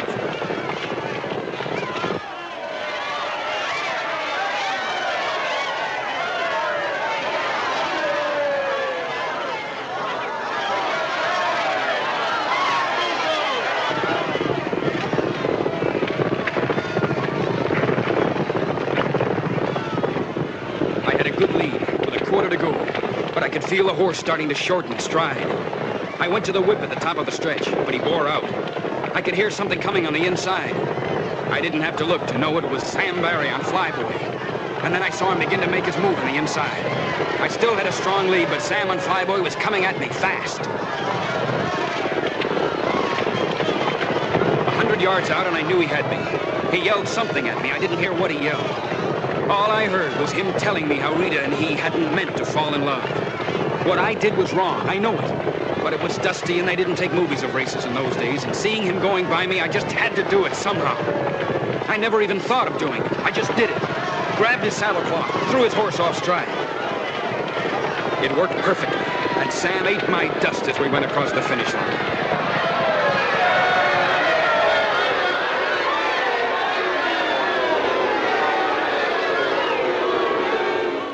Now, come. You must have seen what happened. Everybody else out there did. Simmer down. We've had fouls claimed before. Barry, take off that hat. Barry here says that Watson pulled his saddle cloth in the stretch run. He was clawing at me all the way. You just keep quiet, boy. Watson said he did no such thing. Now, from the 16th pole on, we couldn't see a thing because of the dust. We really don't know what happened. All we know is that one of these boys isn't being exactly candid with us. He's the liar, I tell you. He'd like to pull my tap clean off. Saying don't make it so, Sam. But I see it this way. Both of these boys have got clean records, but Barry's been around a lot longer. I'd be inclined to take his word for it. Against mine with no proof? This isn't exactly a court of law, boy. And something did cause that horse to break stride. I'd vote to take the winner down and put Flyboy first. After all, what reason would Barry have to lie to us? You ask him how much money he's got bet on the race. He's got plenty of reasons. He's got $10,000 worth of reasons. How about that, Barry? Well, that's my business. That's right. You don't have to tell us. We don't have to change those numbers around either. All right. I made a bet, a big one. I made the mistake of telling this louse about it, and he figured that gave him the right to foul me, because nobody would believe me. You're not going to let him get away with it. Objection is not allowed. Winner stands as is. No! No, no! You dirty double-crosser. You liar scum! Stop it! I hope you and Rita have a nice honeymoon, Sam. You just wait, kid. Just you wait. Someday it'll happen to you. Someday you'll be telling the truth, and they won't believe you. They won't believe you.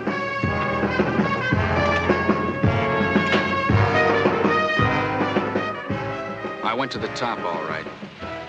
After 10 years, I was right up there, including the penthouse. Thanks, Mr. Watson. Ronnie, you were great. I tell you, kid, you were absolutely sensational. Yeah, thanks a lot. You fellas don't mind if I open the windows now, do you? Look, will you be kind of careful when you take the cameras out? You know, there's nice furniture here, costs a lot of money. Thanks a lot. Walt, do me a favor, will you? If you get a chance, don't get me another one of these things, huh? What's the matter with you, kid? Are you nuts? You know the kind of people he usually interviews? Movie stars, big shot politicians, scientists. You know what a break this is for a jockey? Look at my hands, Walt. They weren't this bad the first day I won the Derby. Well, I must admit, I was a little shaky myself. Mean what I said about retiring, huh? Well, you might have told me first before telling 20 million strangers. After all, I am your agent. Well, I talked to you about it before. Yeah, but this time you sounded serious. I am serious. Yeah, but why, kid? You're at the top of the heap. What? The whole thing is just, well, it's simply crazy. Walt, you remember a fella named Sam Barry? Sam Barry, sure. He was a pretty good boy. He was the best. You want a blast? Yeah, I'll have a blast. Make it bourbon. And you stick with the ginger ale. I know. Anyway, Sam talked to me once about getting out in time. Yeah, well, he should have taken his own advice. I just read somewhere a short time ago he was riding jumpers down at some crummy track in South America. Imagine an old man like that, probably working for $10 a race and a place to sleep. Well, something happened to change Sam's plans. Nothing's gonna change mine. Ronnie, would you mind telling me why? I'm tired. It's that simple. I want to take it easy. I want to sleep late. I'd like to drink what you drink, only I can't do it and make weight. Okay, kid. Anything you say. I can't make a man keep on riding when he wants to quit. The only thing is, can you afford to quit? I've just about got it made. Not on the fees, you haven't. Well, no, but I've been betting a little bit now and then over the past Now, year. listen, kid, I Relax, have told will you? What are you, my conscience or something?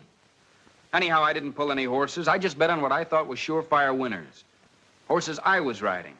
Ones like Miss Sunshine tomorrow. Miss Sunshine? Oh, that's a little filly out in California I told you about, and you said no. That's right. And when I did, the odds lengthened out. So today, some clown out in Chicago that makes a house line hung out 4-1. And another clown took the odds. Me. Suppose they've got another boy signed to ride her. I checked. They haven't. Look, Ronnie, it's 11 o'clock now. You mean to say that you're going to be riding tomorrow afternoon in California? It's only 8 o'clock in California, Walt. Now, there's a sleeper plane out of here in an hour and a half. He can be 5 hours late, and I still make the race. Oh, by the way, what's the name of the fellow I'm riding for? Bear. Tex Bear. Look, Ronnie, I wish you wouldn't do this, kid. It's just crazy. Will you wire Tex Bear and care of the stables at Capistrano Park, and you tell him I'm on my way? And, Walt, don't worry about it, will you? Remember, we're living in an age of speed.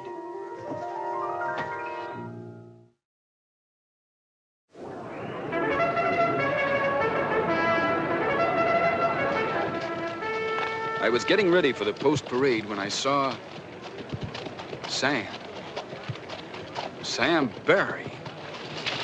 I couldn't believe it at first. He was too old. But why not? I remembered hearing of jocks in Europe who'd ridden in their 60s and won. It was Sam, all right. Sitting straight up in the saddle the way he always did in the post-parade. Sam Barry, riding a little black horse with 4 white feet.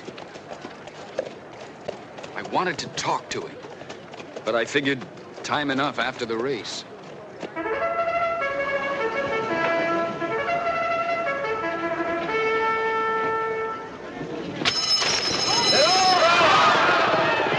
Then the race was on, and there wasn't time to think of anything else. It went just the way the trainer and I planned. I kept my horse in contention.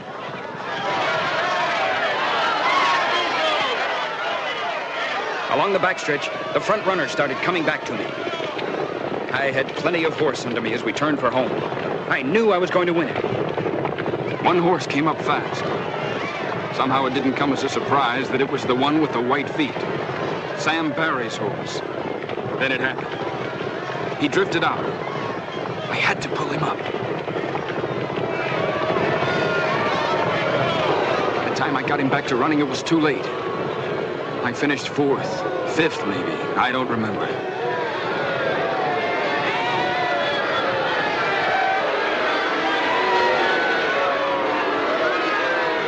I told them what had happened. They just looked at me. When I finished... I know why he cut me off, but that's not the important thing. I had to pull up or we would have been killed. Gentlemen, please.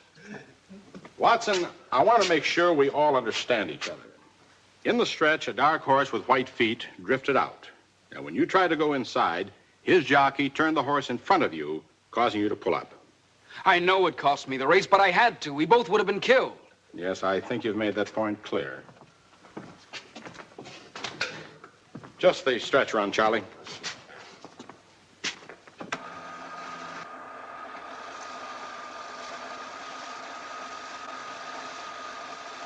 This is the race you just rode, Watson. You see yourself there on Miss Sunshine taking the lead at the top of the stretch. There wasn't any other horse in front of you. Something's wrong. Now there, see? You drift out a little. I had to. There must be some mistake. That's enough. All right, Watson, let's stop kidding ourselves. We've all had our little joke. There wasn't any horse with 4 white feet in this race. You pulled that horse up for some reason of your own. No, I had to, don't you see? Sam did it. He must have done it.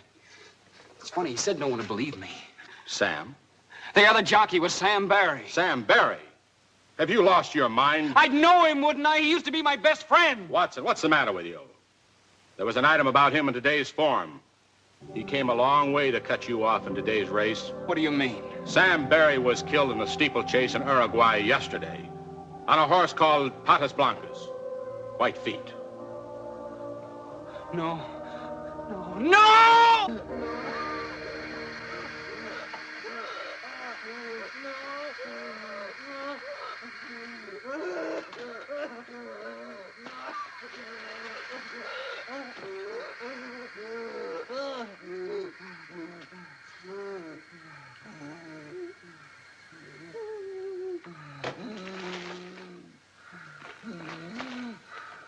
You'll have to go now, Mr. Berryman.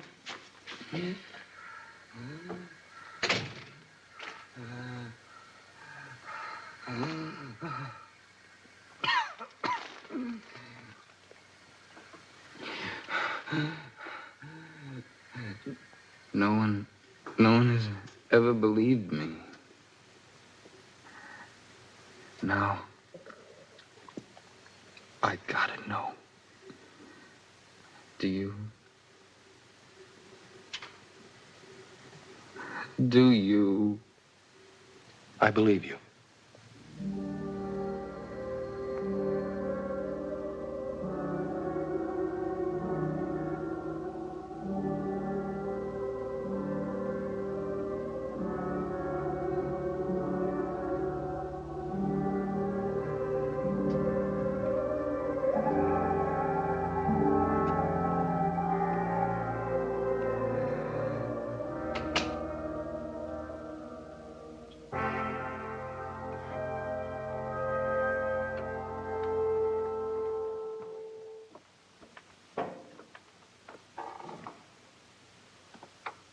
Ronnie Watson is dying. Tomorrow, chemists and laboratory technicians will explore the physical reasons for his death. They will answer many things, but by no means all. For who in all the world could possibly explain vengeance that reaches beyond the grave? In a moment, a word about next week.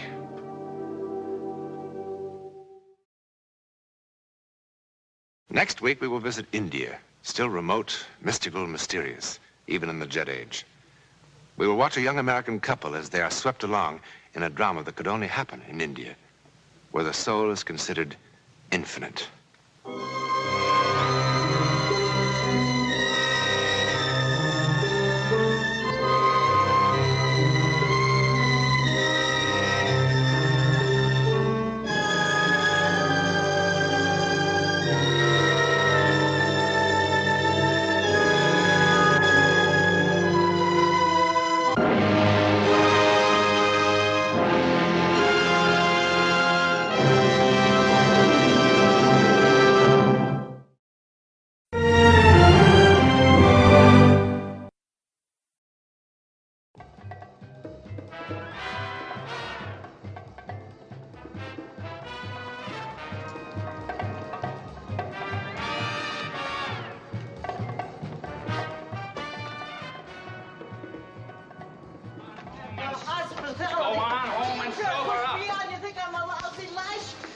Look, I run a nice quiet bar. You cause me any more trouble and I have the cops on you, okay? You and your sleazy gin mill. Who needs it?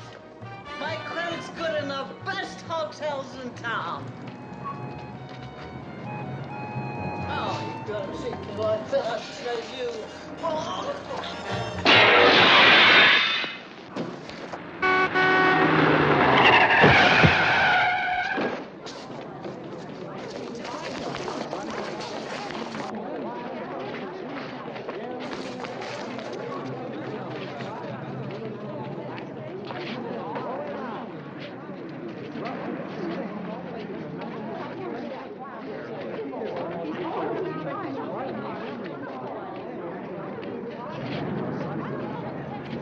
Right into me. It wasn't my fault. You walked right into me. I didn't have a prayer. It wasn't my fault. Sure, I know. Well, everybody saw it. It wasn't my fault. She hurt bad? I don't know. Better not move her.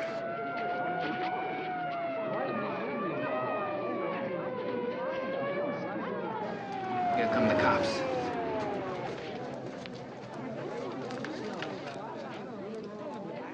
Do you know who she is? Rose French. She used to be a big movie star.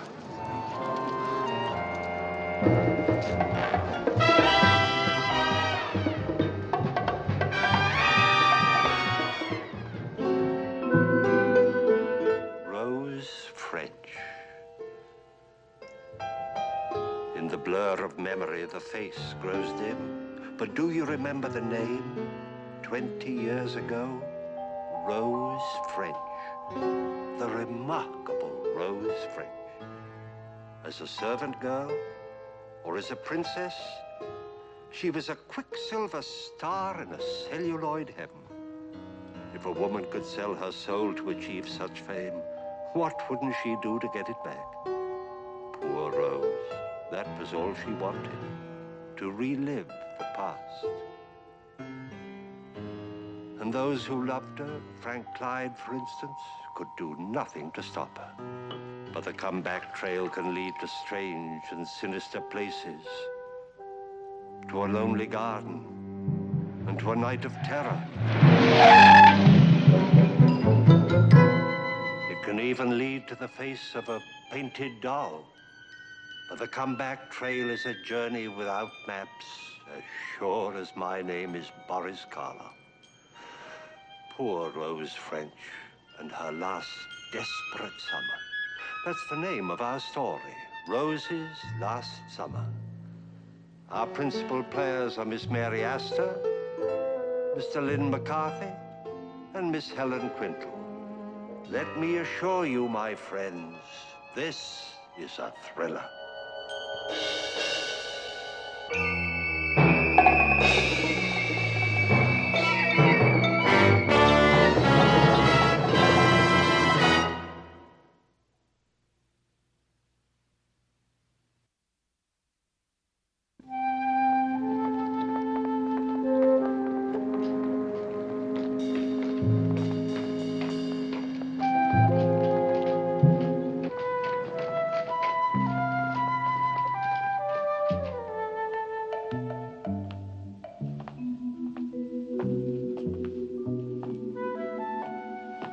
Oh, can I help you?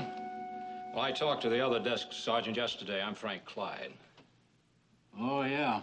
You're the fellow that runs the clinic for boozers. Well, we prefer to call it Rehabilitation Center. Yeah? Well, who are we rehabilitating today? Rose French. She was arrested Tuesday. Rose French. Oh, yeah, here it is. Drunk and disorderly, $200 or 30 days. Well, I finally scraped together the $200. You're too late. Too late? What do you mean? Somebody else has already bailed her out. She's gone.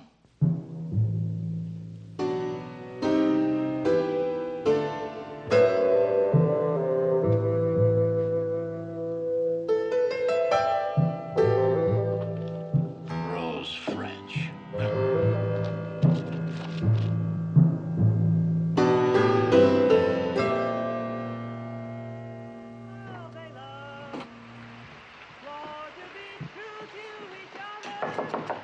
Rose, It's me, Annie. Rose, you got company. That water running and all that yowling, she can't hear a thing. What's Rose doing with the road map? What? I don't know. She's packing. Rose? No. You got company. Now don't come out unless you're dressed. Why not? I've kept my figure. Why, Frank! Why, how sweet of you to come and visit an old lady. Whose idea was this? Mine. I'll bet. Did you bring a butterfly net with you? Now, Rose. Or were you looking for this? The best, the very best. I used to buy it by the case. Glasses, Annie, glasses. Haven't you caused enough commotion? Commotion? You'd think this was Russia, not California. Come on, Annie, you don't want to drink it out of the bottle, do you? All right, now, young man, let's talk about you. Just what are you doing here at this time of night? I was passing by and I saw your light on. I said to myself, I must see Rose French right now, this minute. Couldn't wait. That's right. You dear, sweet boy. You know, I'm awfully glad I went to your clinic. It's been a rare experience knowing you, Frank. I'm crazy about you, too. Oh, aren't we a pair? Bless you. You did keep me from going over the edge once. But there's nothing wrong now. Not a thing in the world. I don't believe you. Now, come on, tell me about it. Oh, if I were any younger, I'd grab you so fast. Now, Rose? Well, I would. No, please believe me, Frank. There's nothing the matter. I'm just happy, that's all. I've got a job. A job? Well, what's so startling about that? I've made a fortune in my time. I supported 3 husbands. No, only 2. Haley Dalloway supported me. The only trouble was he wanted to change me, too. You're going back to Hollywood. Oh, not a chance. Hollywood couldn't meet my price, darling. Now, what is it, then? What sort of a job? Well, it's a sort of a housekeeper. Very good job. Is this on the level? Couldn't be leveler. But I think I'll hang on to this room as a sort of a pied-à-terre, a hole in the ground to you. Rose, really? Which reminds me, I owe you 2 weeks back rent.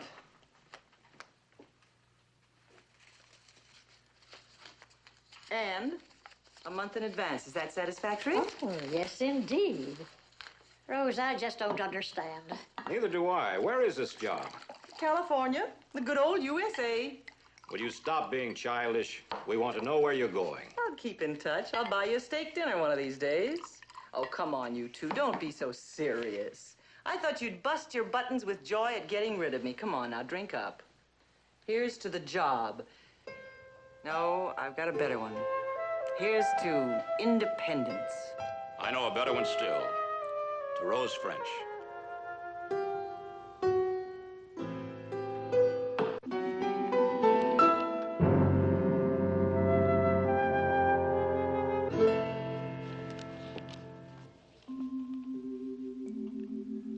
Can't believe it. Just can't believe it.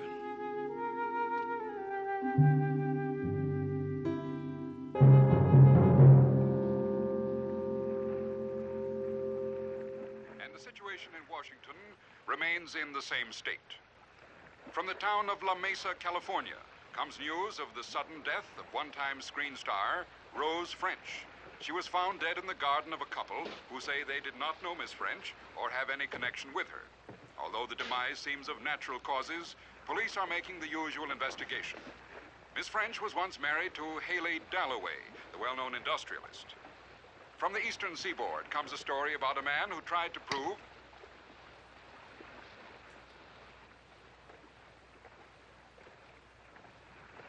Mr. Jackson, please tell the skipper to hoist anchor. Put into port right away. Oh, and also radio my travel agent. I want an airline reservation for La Mesa, California, immediately.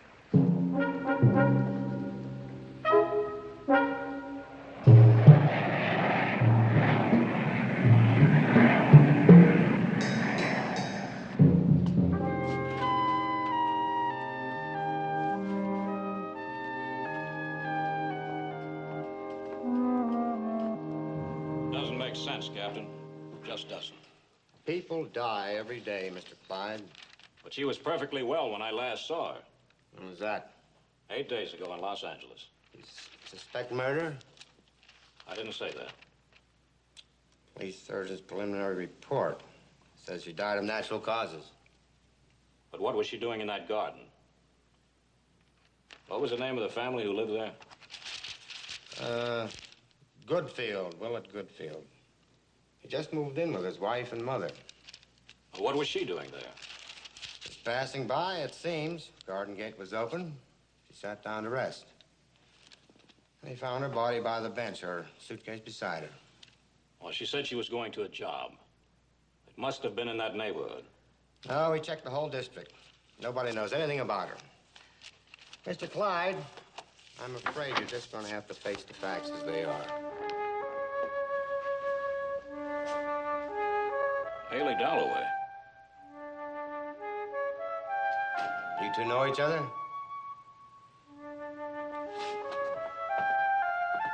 Mr. Dalloway, I feel as if I've known you for a long time. I'm Frank Clyde, a friend of Rose's. Oh, how'd you do? You go to the morgue? Yes, I did. She was still wearing my ring.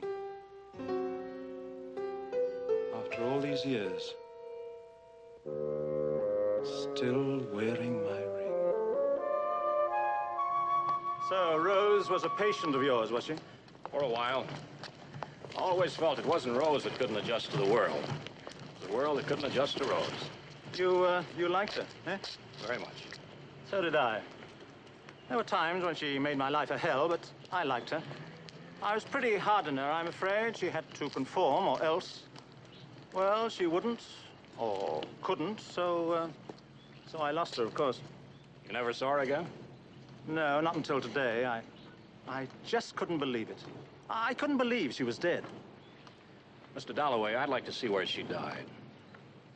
My car's over here.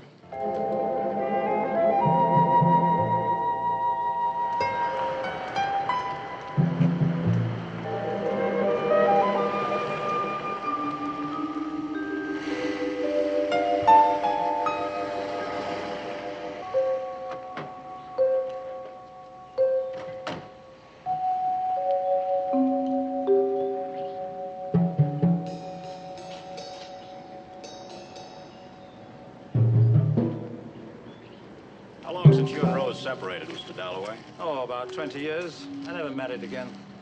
I was wondering about that. I was on the verge of it several times, but after all, who could follow her? I wish you could hear you say that. Yes, so do I. This must be it. He spoke of a bench.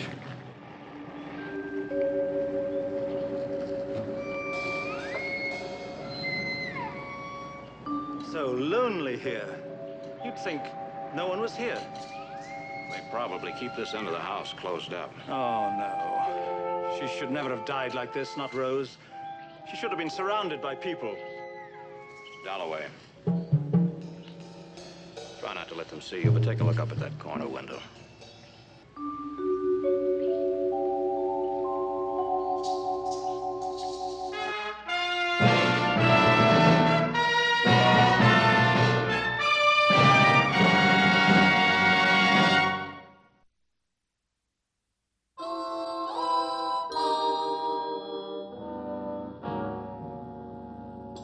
Mr. Goodfield, I understand you rented the place you're now living in.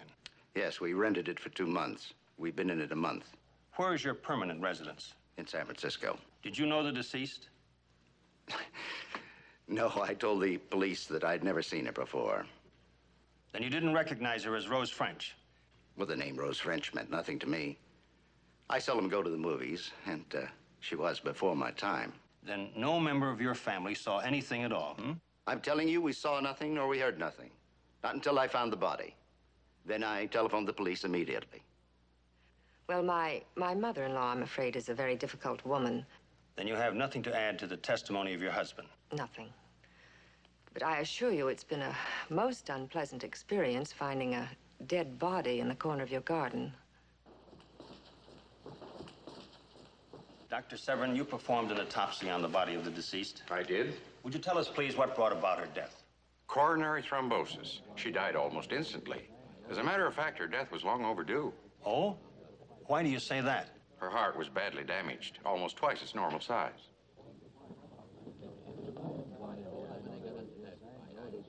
Ladies and gentlemen of the jury, have you reached a verdict?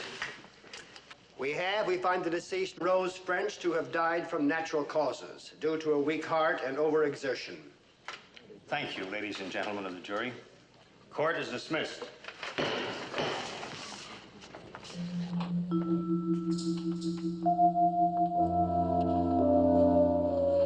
Willett, is that you? Yes, Mother.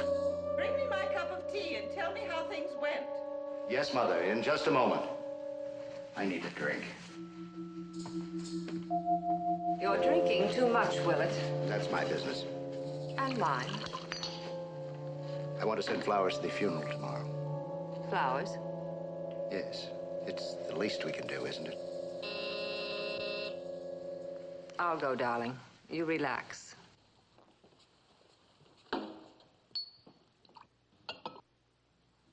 Well, yes, I understand. The only thing is... Oh, Willett, this is Mr. Clyde and Mr. Dalloway. We saw them at the inquest. How do you do? Yes, I remember. For some reason, they seem to want to talk to your mother. My mother? Why? We saw her looking out the window. We thought perhaps she might have noticed something. Willett? Who's down there? Willett? Yes, Mother. It's a gentleman named Mr. Dalloway who wishes to speak to you. Never heard of him. Send him up anyway. But, Mother... You heard me. Send him up. Very well, Mother. Would you wait here, please? Ethel, you'd better fix Mother's tea. This Yes, way, Mr. dear. Dalloway, please.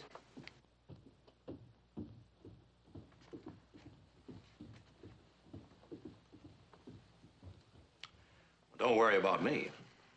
If you'll excuse me, then.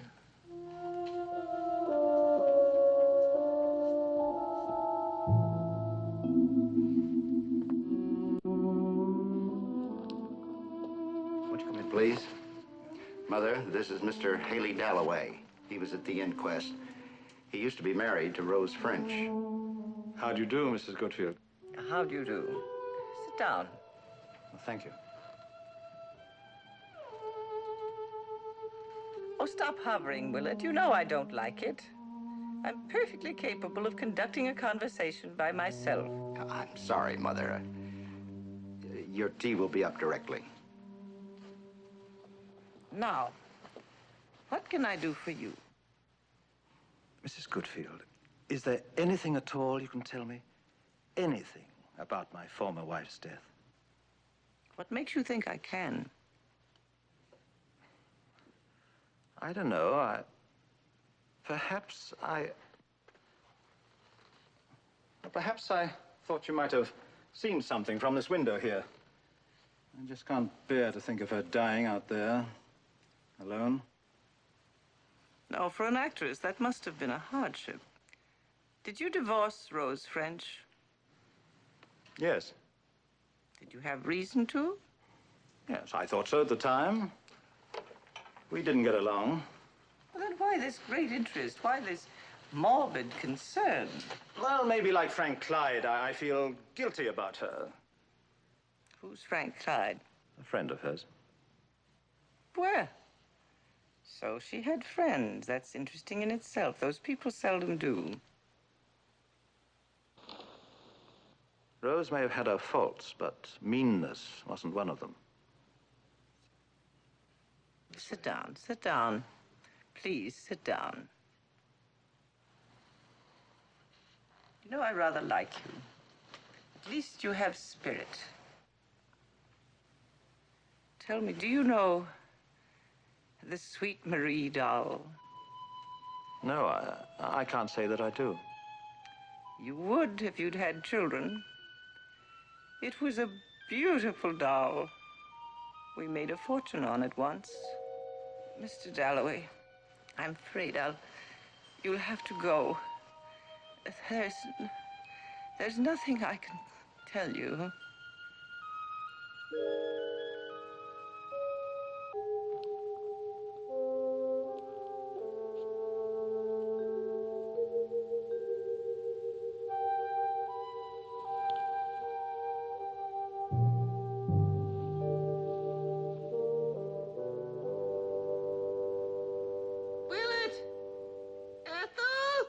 Yes, Mother Goodfield. Get this man out of here. I'm tired. Excuse me. There we are, dear. I'm sorry, Mr. Dalloway. Just a moment. Who's paying for that woman's funeral? I am, of course. More fool you. Thank you, dear.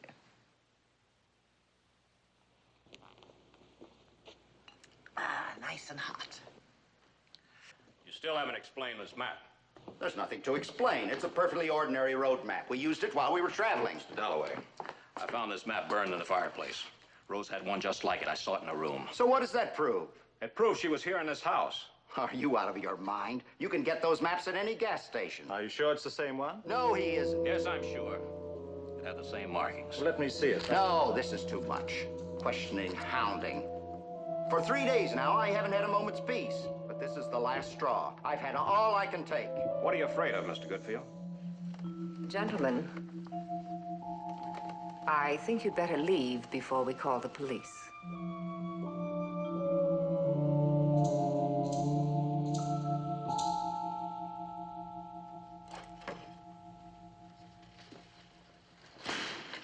Would you go through the pockets of these dresses? Well, Frank, I must admit, I haven't the steam I used to have. I'm sorry you're tired, Mr. Dalloway, but we must go over every inch of this room. Yes, I suppose so. Well, just exactly what are we looking for? I don't know. There must be something. Something will tie Rose in with that house. If we find something besides a map, then we'll know. You really think that those people... What reason would they have to harm her? Mr. Dalloway, I can only go by the facts. That map is the same map that I saw in this room. If it wasn't, why did they burn it? If it wasn't, why did that Willett Goodfield get so jittery and so angry? Yes, well, that attitude was peculiar, I must admit. And yet, you know, they sent such lovely flowers to the funeral. Exactly what I mean. And why did they send flowers, and such expensive ones? The funeral of someone who meant nothing to them. Was it because they felt guilty about something? This is all so circumstantial, so tenuous.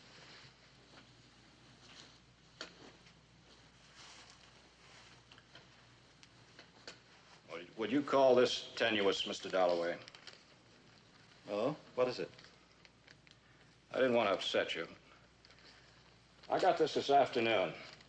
It's the last electrocardiogram taken of Rose's heart, taken by the clinic doctor 7 months ago. Does that look like the chart of a woman with a badly damaged heart?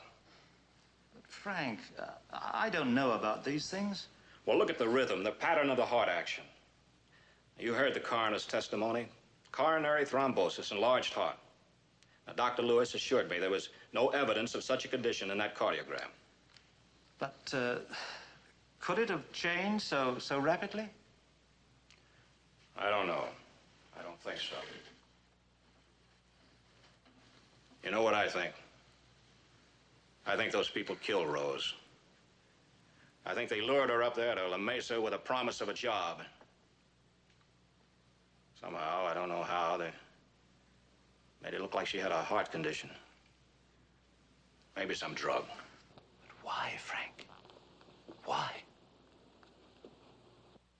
I don't know, but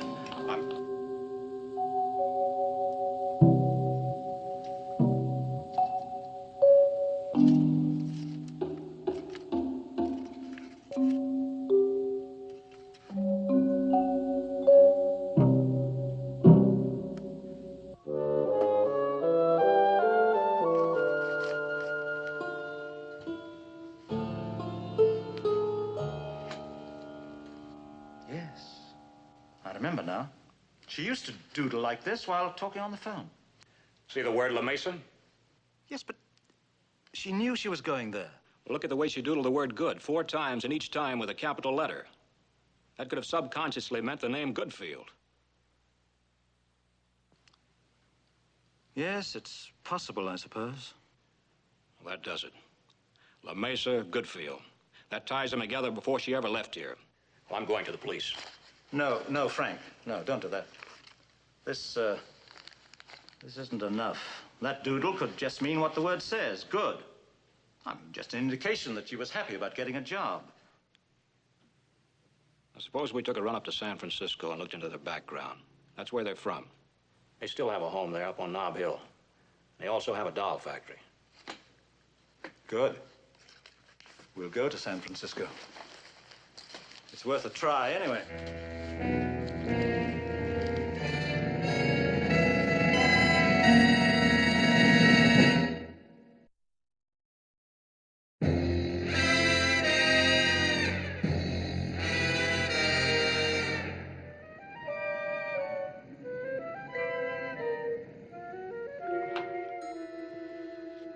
Mr. Sturgis?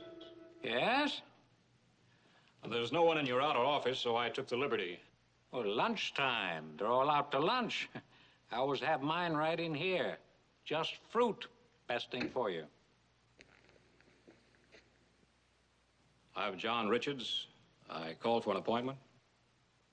Oh, yes. Toy Digest. Oh, sit down, sit down.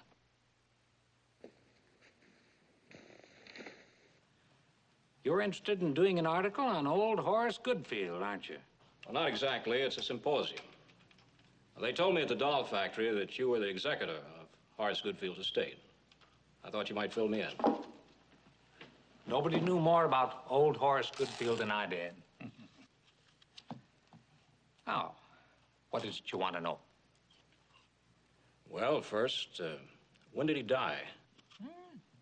About 15, 16... No, 15 years ago. That's it. 5 years after he created the Sweet Marie doll. Oh, yes, about that doll. I understand it made him a lot of money. Millions. Excuse me. Lunchtime for them, too, you know. 1, 2, 3. There. Enjoy your lunch.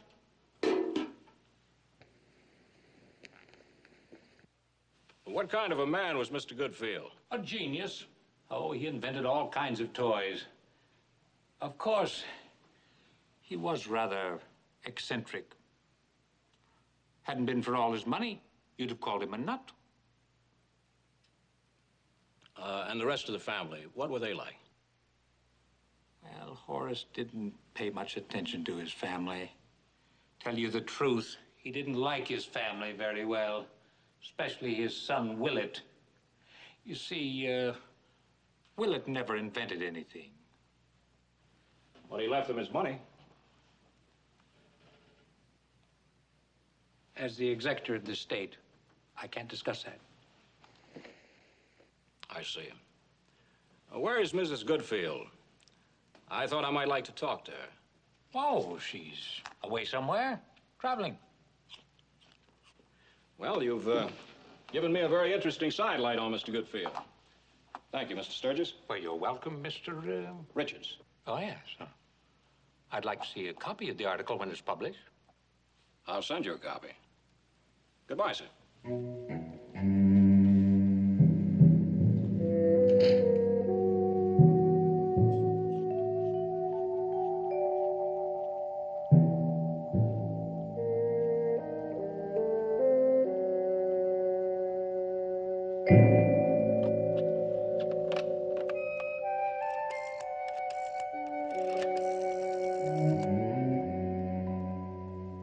Long distance. I want to place a person-to-person call. Willett Goodfield, La Mesa, California. Asking questions about us? Well, you didn't tell him anything, did you? Now, what would I tell him? It was just that after he left, I thought he had asked some very peculiar kind of questions for a trade paper writer. As a matter of fact, he seemed a little peculiar himself. What did he look like?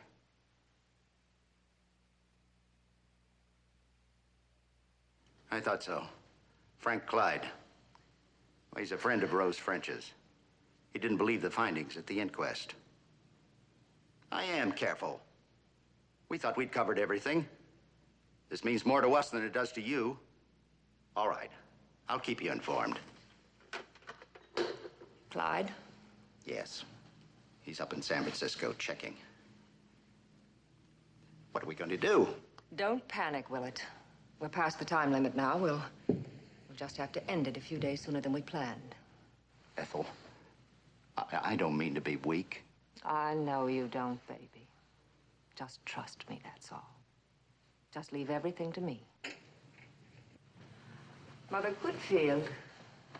Mother, what are you doing up? Well, now that's a stupid question if I ever heard one. I got bored, that's all. Well, I did.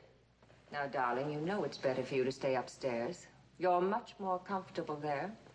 But I'm bored, Ethel. Go to your room. That's the girl. We'll be up to talk to you later. Don't bother. Neither one of you is very amusing.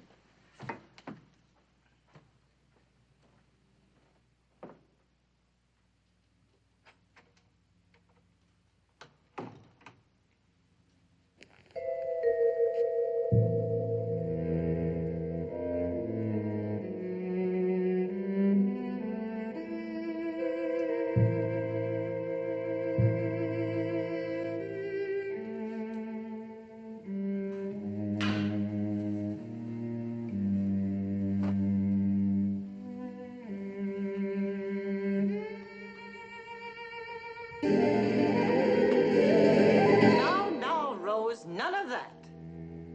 Forget who you are. You're giving a performance. You're not Rose French. You're me. That's what we're paying you for. To be me. Well, I'll look more like you when I get this wig adjusted. Still isn't right across the forehead. I'll try the walk again.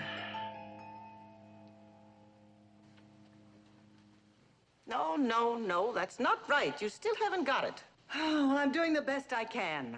You're doing nothing of the sort. It's not enough that you look like me. That's only part of it. You must be like me, inside. Well, that's a big order. I thought you were an actress. I am. At least I was. Because of a pretty face? No. All right, let's try it again.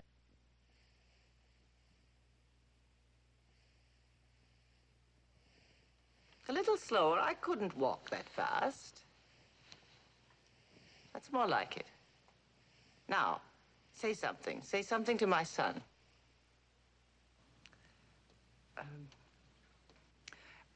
That's not very bright of you, is it, Willett? Did you ever try using a fraction of your brain? That's it. Oh, that's it, isn't it? Yes. What I can't understand is how Willett happened to recognize me on the street. How could anyone help but recognize Rose French? Of course, I always resembled you. I was not as beautiful, but I looked like Rose French. Yes, I can see where you would. Especially if you darkened your hair a little. That's it. Remember, if I should die, darken my hair. Oh, Mother, please. Ethel? I'll remember. Yes, it's a miracle that we found you, Rose. But you saw the maps that I gave you. You know where we went. Oh, we've been traveling since February, looking for someone to pass for me. But you did find her. Yes. Maybe just in time. Don't talk like that, Mother. You know you'll live to be 90. I don't want to live to be 90. I just want to live long enough to be sure you get the money. Oh, Mother, please. This whole thing is just insane. You were always incompetent. You and your father. You always were incompetent. You and your father. Is that the way I sound? Yes, I guess it is. All right, Rose, that's enough. Mrs. Goodfield is tired. Yes, I think I am. All of a sudden. I'll put you to bed, dear. No, wait a minute. There's something else. Something I thought of this morning.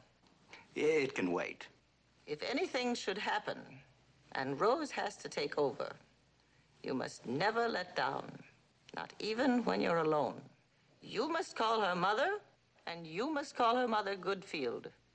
Never think of her as Rose French. Do you understand? Rose, before we say goodnight, will you do me a favor? Put the wig on again. Oh, sure. When I tried it on this morning, it was terribly tight, but I managed to stretch it a little. There we are. Incredible. Wait a moment.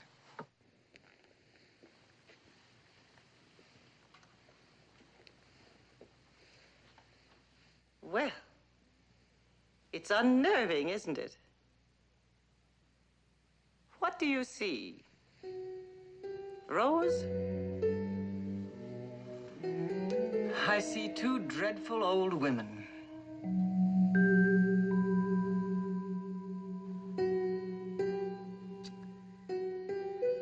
Two dreadful old women.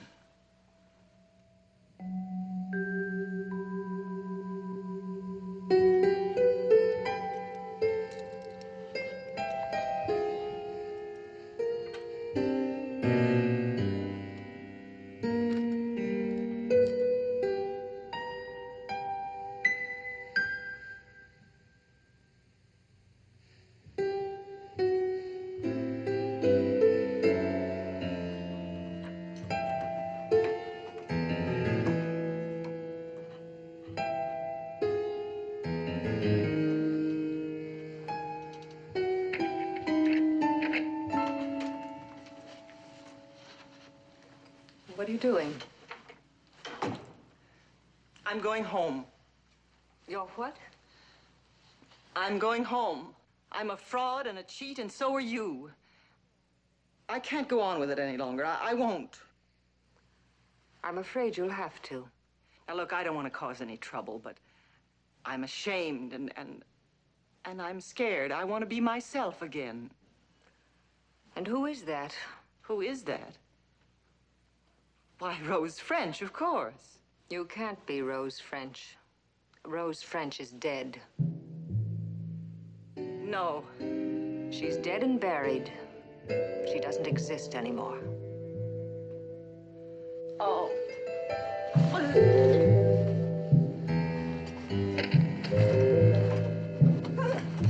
Oh, no. Oh. No, she isn't dead. Rose French isn't dead.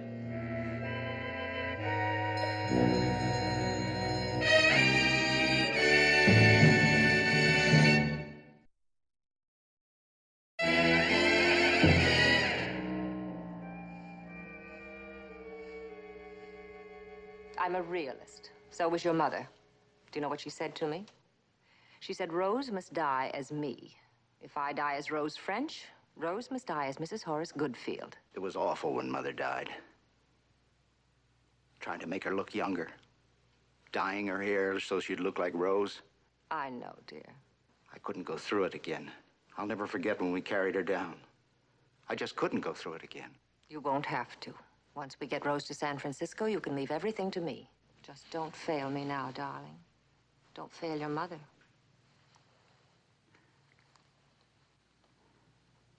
All right. When do we do it? Tonight.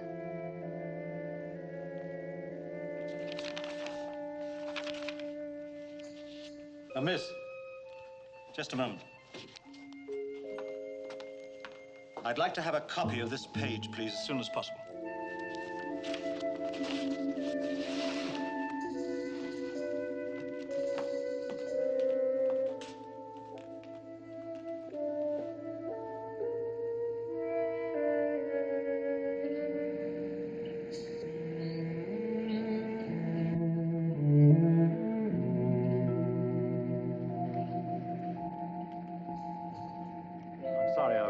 Have any luck up on Nob Hill?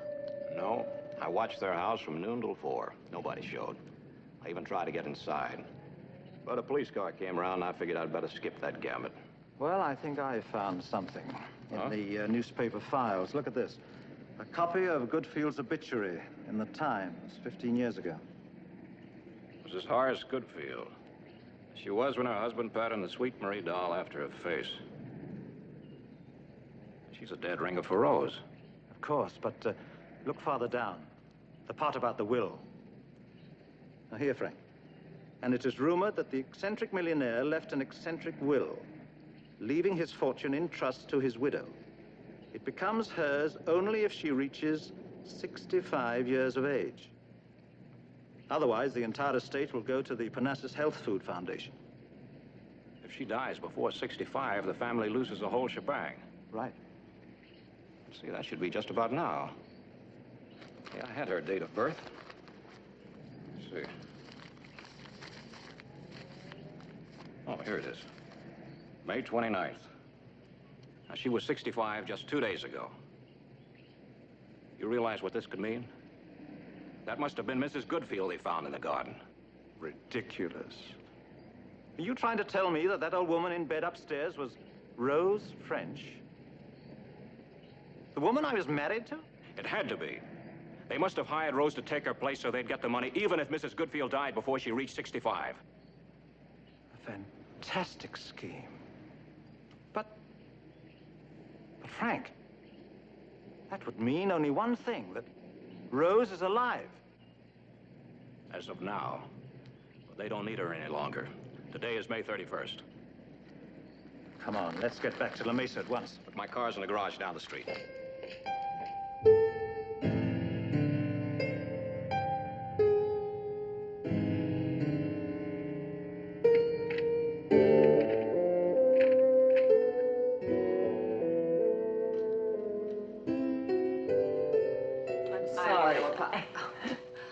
You go first. No, I just wanted to say I'm sorry I blew my top yesterday. I didn't mean it. I know you didn't, Rose. We both lost our heads. And for the same reason. We've been under a great strain.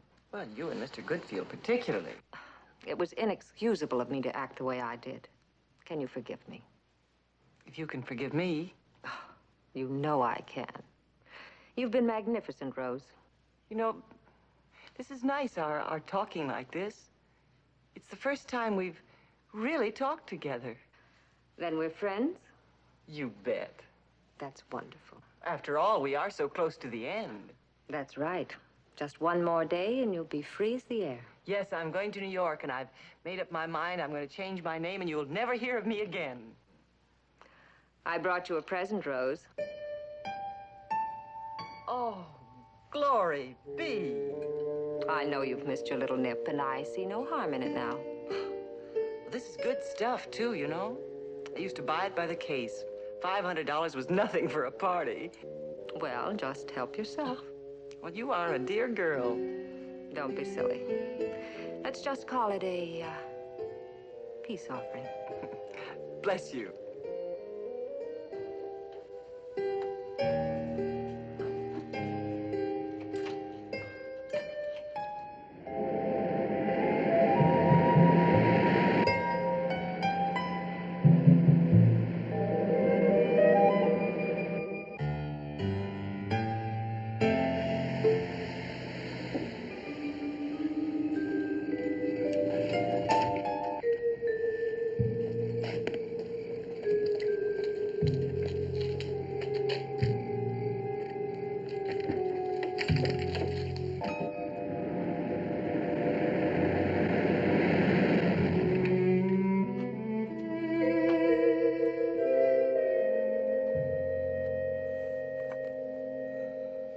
How much sedative did you give her? Enough, apparently.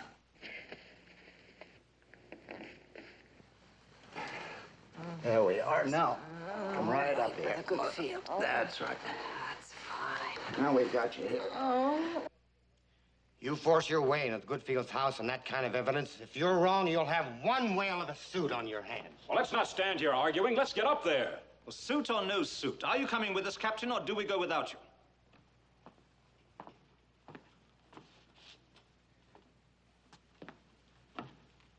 I'll have to wait for my relief. He's due in a few minutes. Wait a minute. Where are we going? We're just taking you downstairs for a change, Oh, dear. no. Come on. Oh, she's passed out completely. Good. It's all right, I've got it. Get the door, Ethel. Here we go.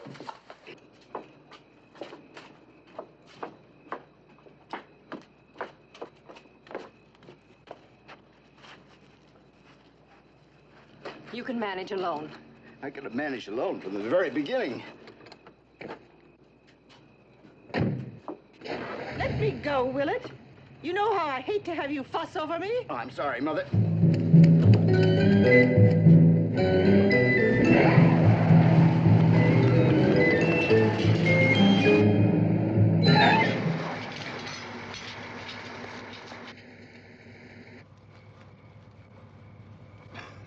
We can't let her get away now. We lose everything. Open the gate.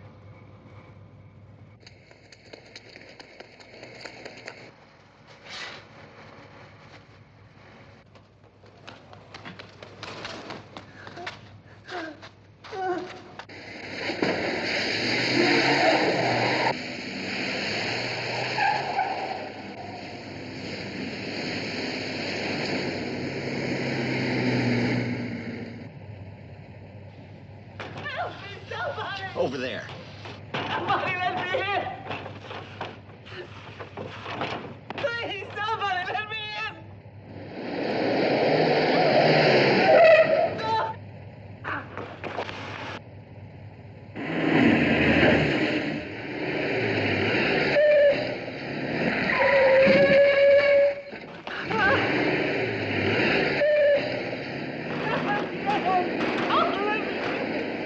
Help me, somebody!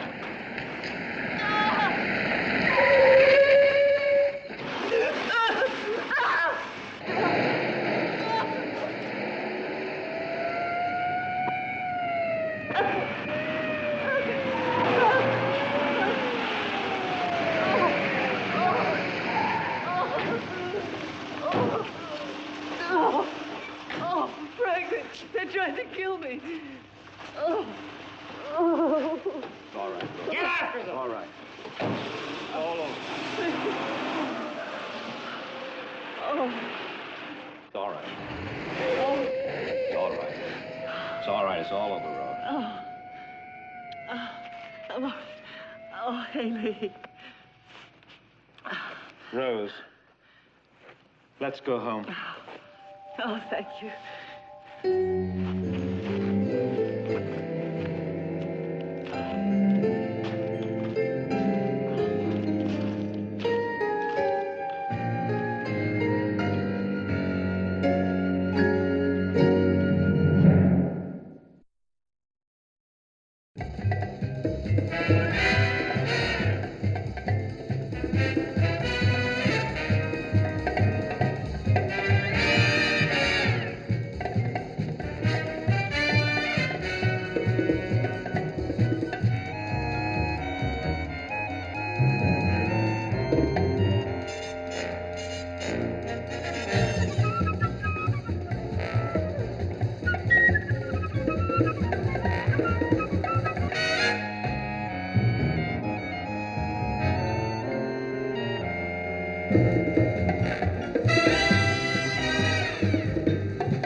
Thank you.